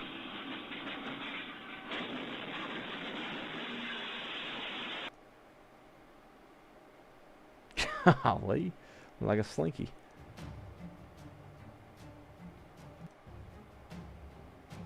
Hang on. Look at They knew they wasn't going fast enough to, I guess, get hurt or anything. Yeah, that was planned. A PR stunt. This guy bailed, didn't he? Yeah, he did. It's just a good couple, that's all it is. Wow, props to that engineer, that's nuts.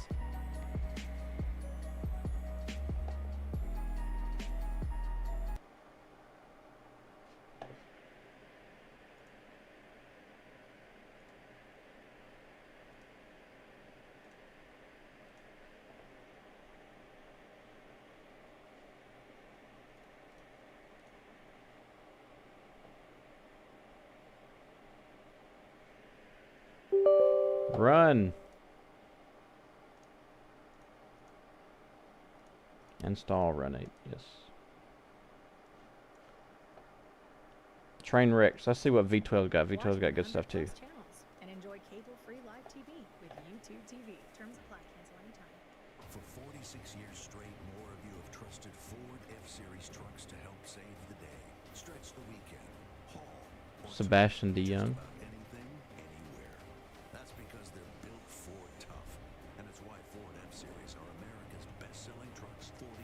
Oh, NS for life. He got fired 2 weeks after marking up. Wow.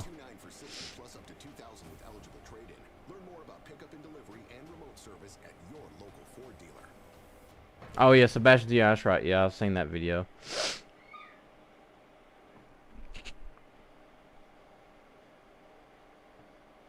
Coming up on this V12 production special, we're looking at train accidents from 2022. First, we'll examine 3.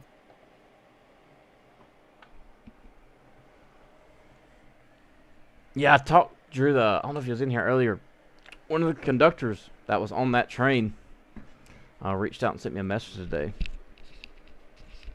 He told me what happened, you know, on their end, what happened, and how it all went down. But it's pretty wild, all the details they kind of went into. I have no way of verifying it, but based on what he told me, I've got to believe him just because of what he was talking about and what they did. And a head-on collision. After that, we're asking the question, how safe are North American locomotives? And finally, pretty safe. We'll look at the machines used to pick up battery critical critical. Up after train wrecks. Those stories and more are all coming up next on this V12 production special. Charging battery. Yep, the details pretty good. He's subscribed to this channel also. Thunderbolt is.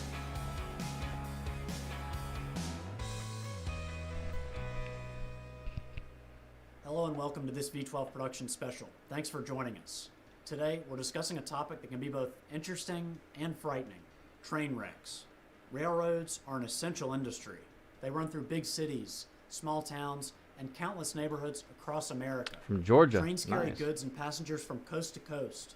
There's no doubt, every day rail workers are dealing with heavy metal. Yeah, hazardous that's pretty much all I do, materials, man. and Whenever I trains do that live seem to be stream, getting longer I and don't longer. stream enough. Modern freight trains, I need to stream a lot more. but with all that tonnage, when things go wrong, they can go wrong in a big way.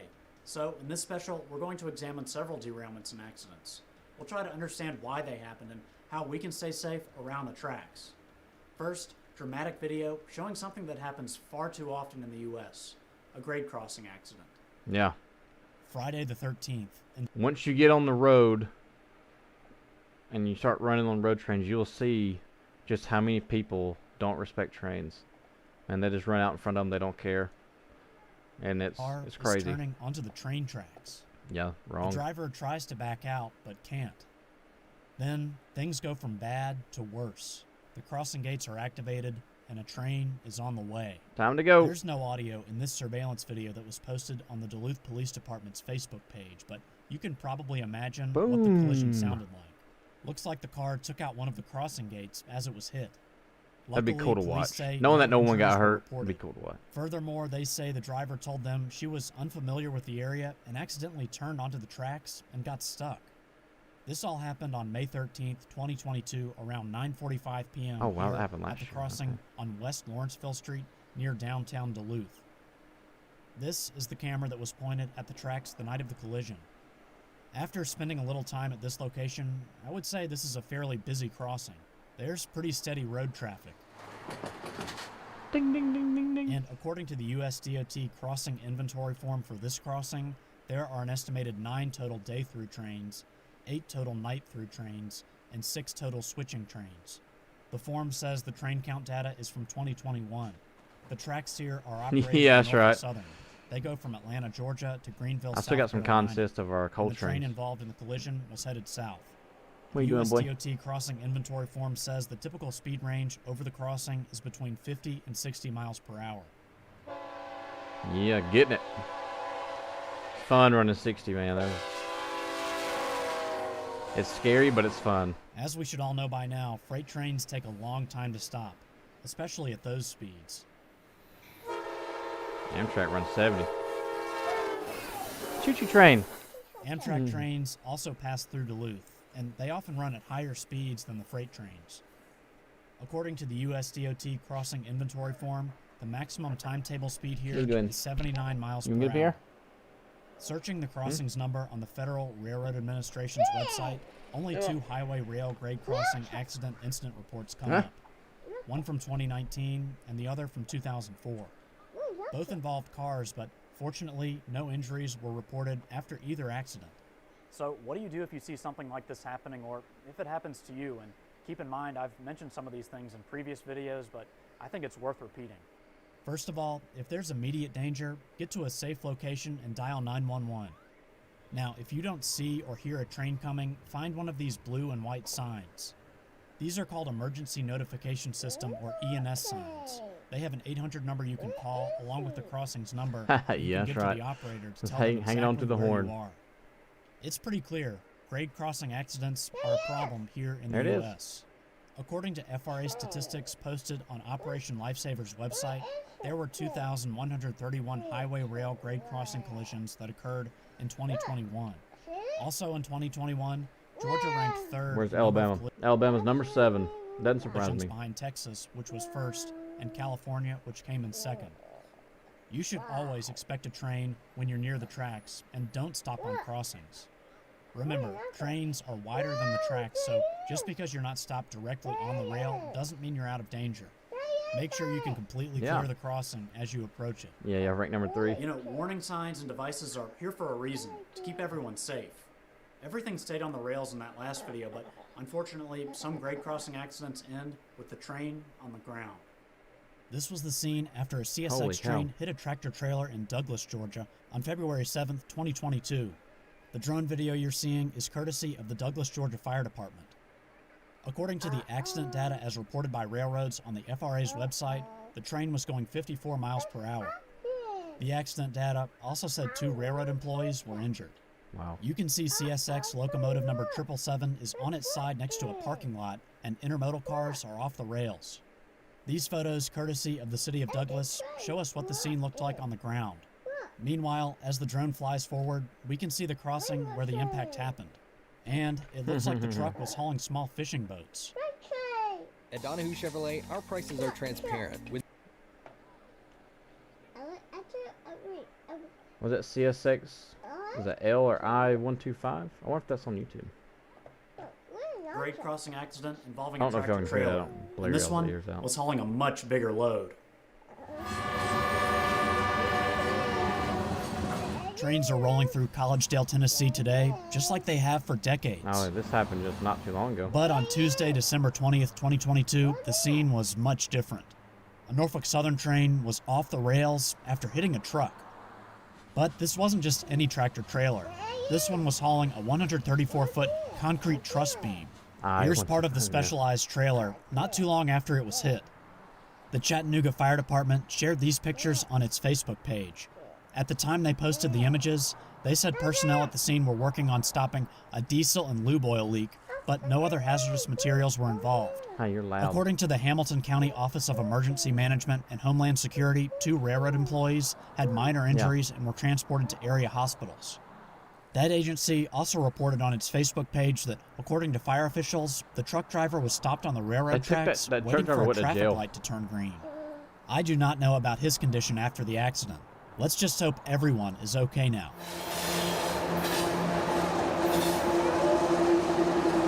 This was the scene 6 days after the derailment. Trains are moving at reduced speed.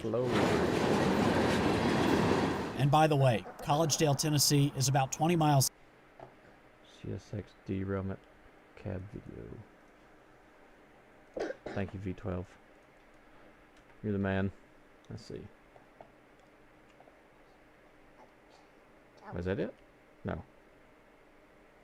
That's it right there. Yep, I think that's it. It says hauling boats, right? Going, it didn't stop. You know, he jumps up.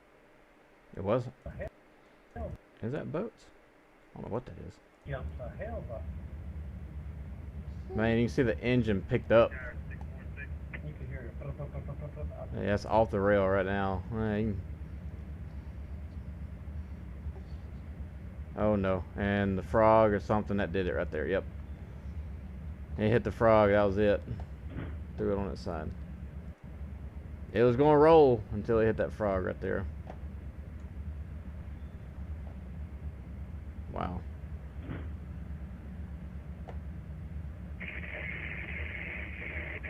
Man, look at the cars coming behind him. Holy cow.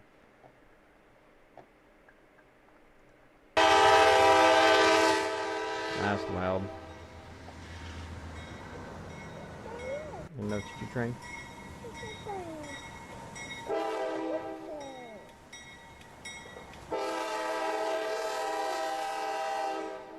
Epic dash. Epic cash dashing for this time. Why is he going so slow? Oh, don't tell me they derail right. Oh, I've seen this. The rail cars jumped the frog or something. Or fixed the switch.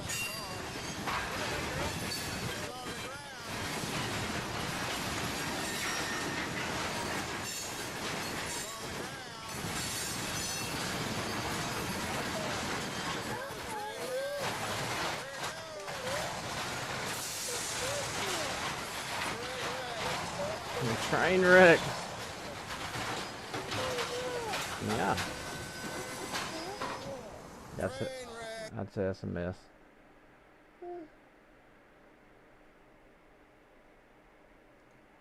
Oh, I've seen this before. Yeah, that's pretty cool. Can keep running. There's Granger. Hmm?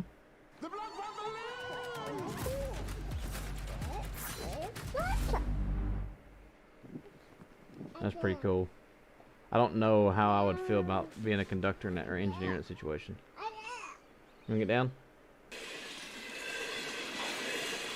That just looks too cold to me. No thanks. Nope. Nope. Nope. Is Run 8 done installing? It is. Is it going to run? That's the question.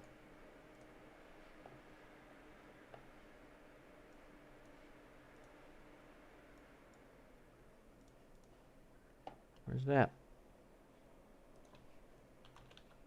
Run 8. I just installed it. Where's that?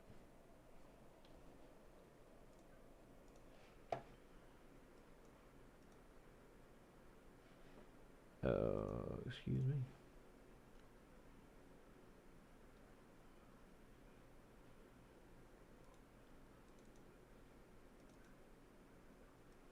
Alright, there we go.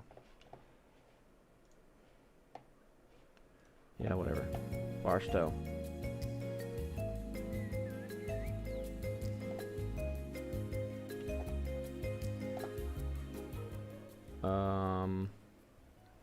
Man, it's been a second since I played this.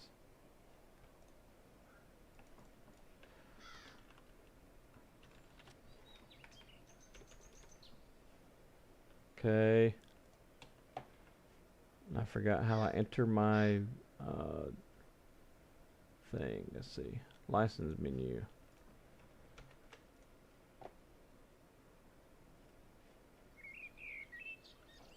Oh man, I don't know what my thing is. I thought that was it.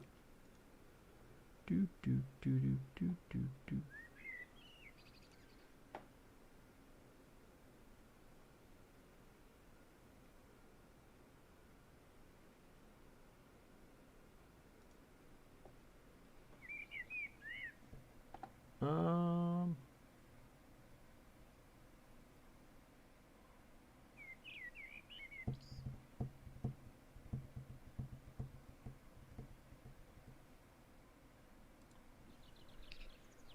Where's that?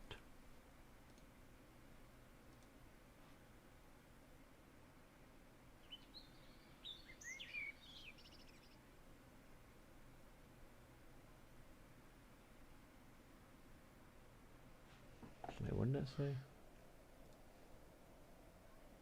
That ain't it. Run 8v3 transaction ID. Oh, that's not my transaction ID.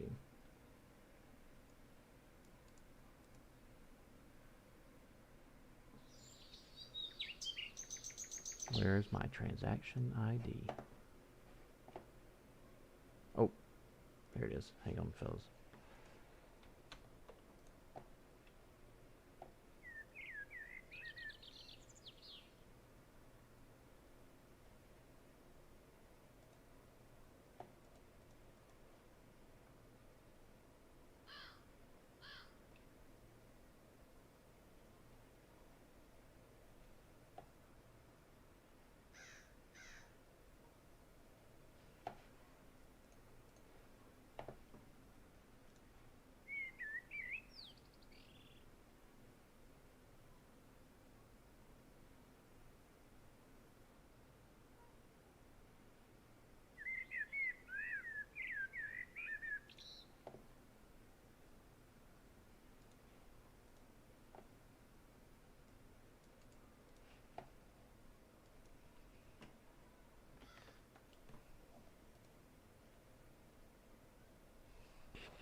Why is this not working?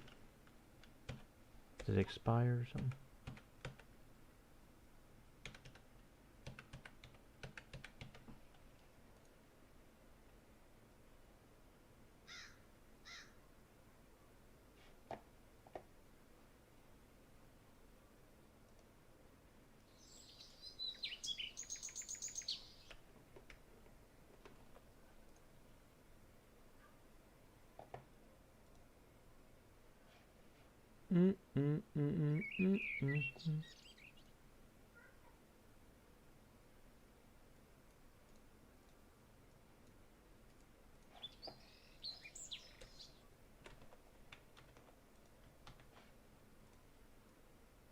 Hang on, still trying. Why?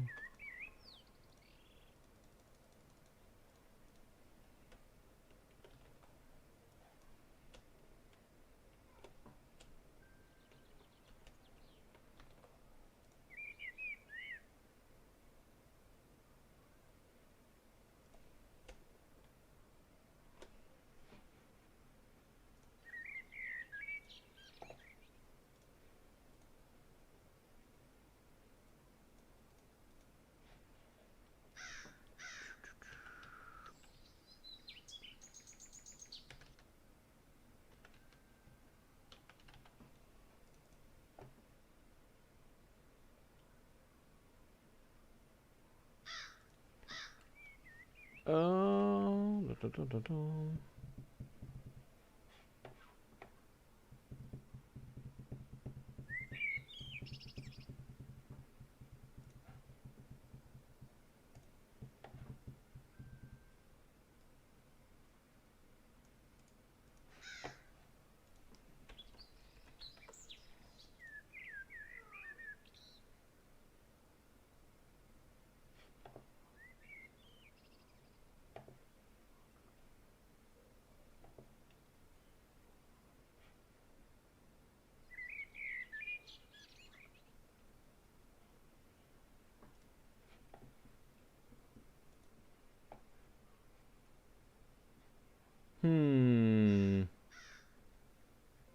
Why are you not working?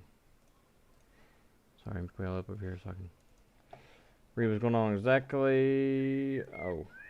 Oop.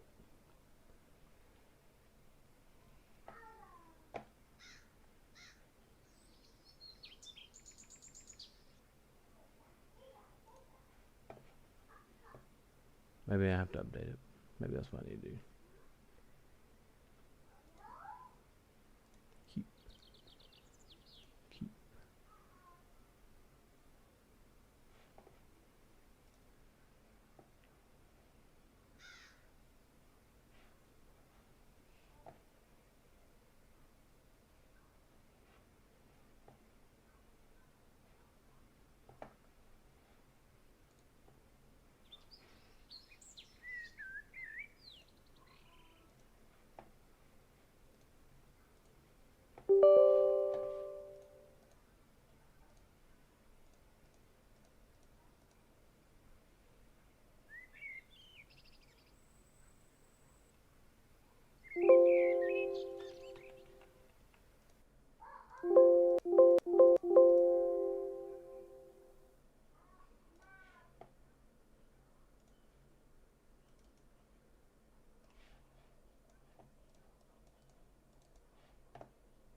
Ah, there we go. Alright. Sorry, fellas.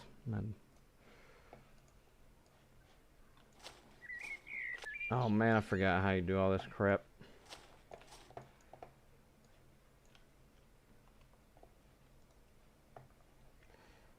What train? I don't know what train.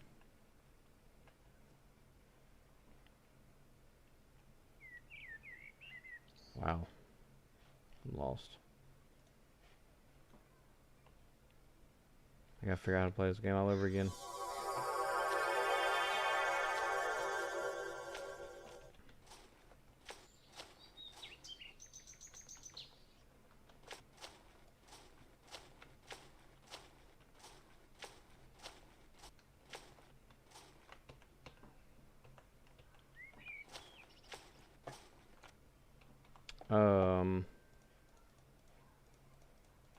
Yeah, I forgot even how you build your train. Man, this game, this is one of these games where you have to play it all the time, or you will forget. what's going on. Or how to run this game.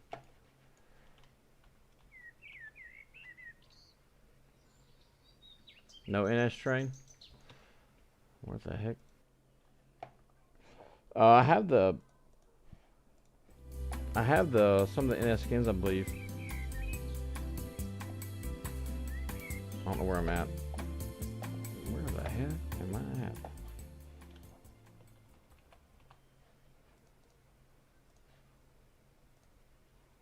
I think I might push the wrong button. Try that again. I'm just gonna spawn in a train, just jump on it and go. See if I can't remember how to play it. This is definitely the most realistic though. See, thank you, Drew. Have a good night, buddy. Thanks for stopping by.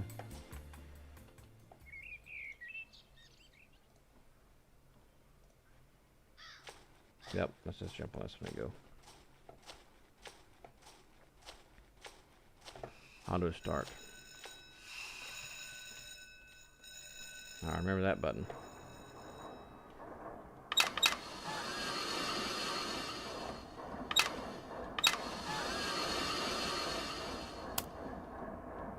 I don't know what I just cut off. Thing's on.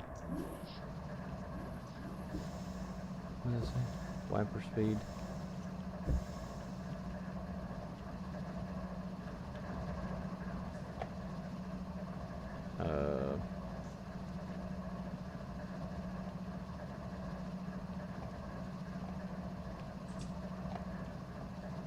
Oh my gosh, how do you play this game?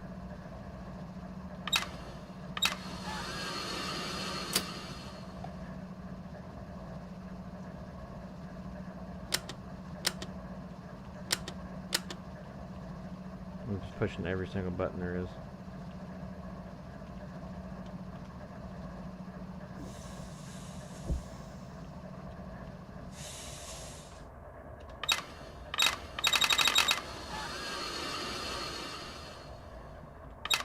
Alright, there's throttle, dynamics. Where's my reverser? My bell.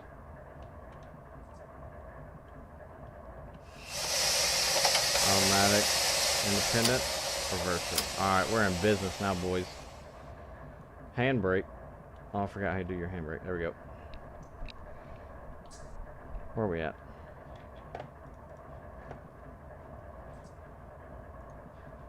I don't see my train. Oh, is this it right here? I'm just going to take off and roll, see if I can't remember how to play.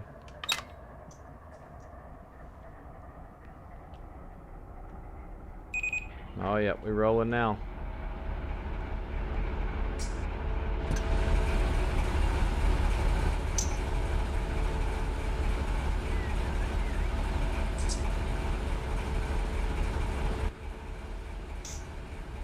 Graphics don't look nowhere near as good, but this game's sick.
2,000 tons, 700 feet long. We're probably speeding. I don't know what the speed limit is here. I forgot how to do that. We're definitely speeding.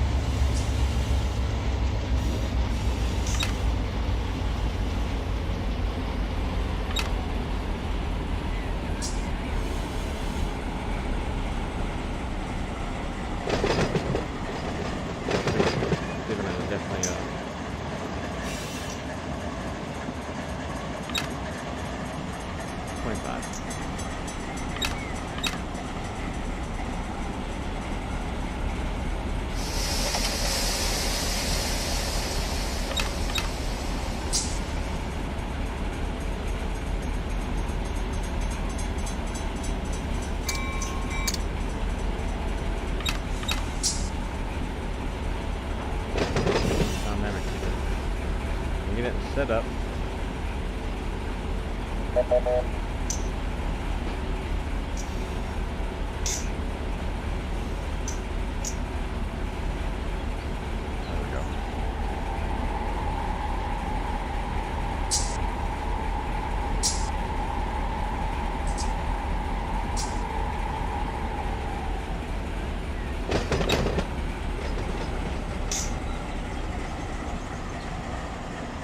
Dun, dun, dun. Yeah, this game right here is nice because it's very, I say it's pretty close.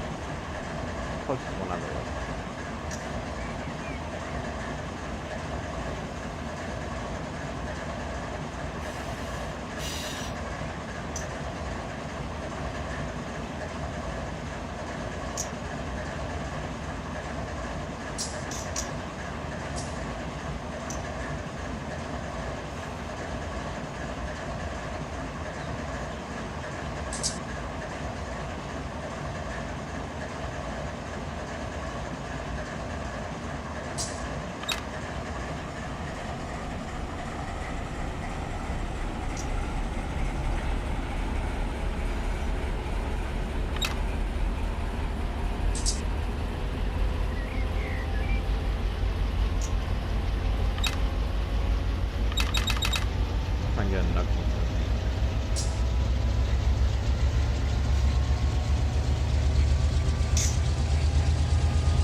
Pounds, we might get one. Oops. 120. Yep, it's about to happen.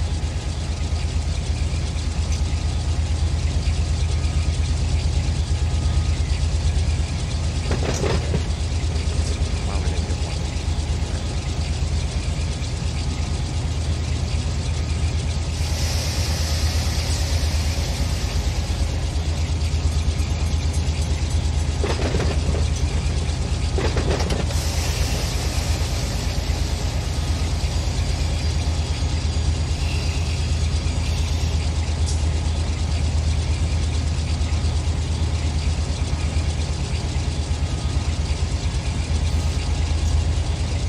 Trying to get one, but that wasn't working.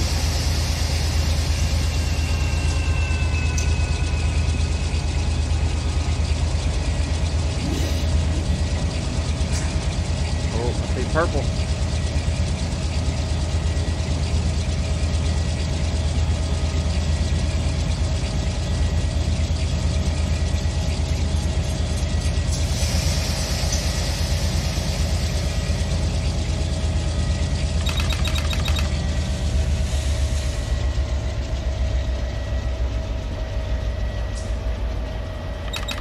I'm not gonna get one.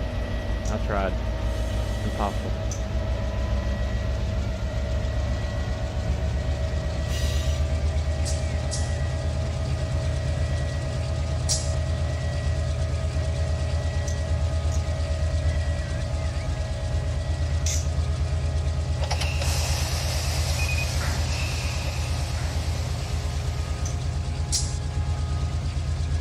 I should do it. Oh yeah. Come on.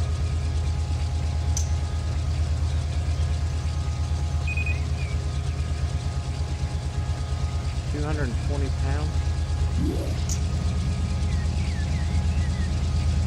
240.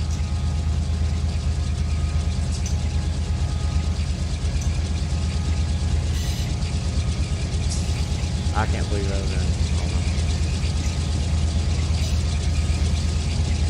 Alright, fellas, I'm getting off here. I'm gonna go lay down. I gotta go to the doctor in a little bit. And go to work. Thank y'all for being here. I'll see y'all maybe tomorrow night whenever I get home. We'll see what happens. Depends on how I feel whenever I get home from work. Y'all have a good night.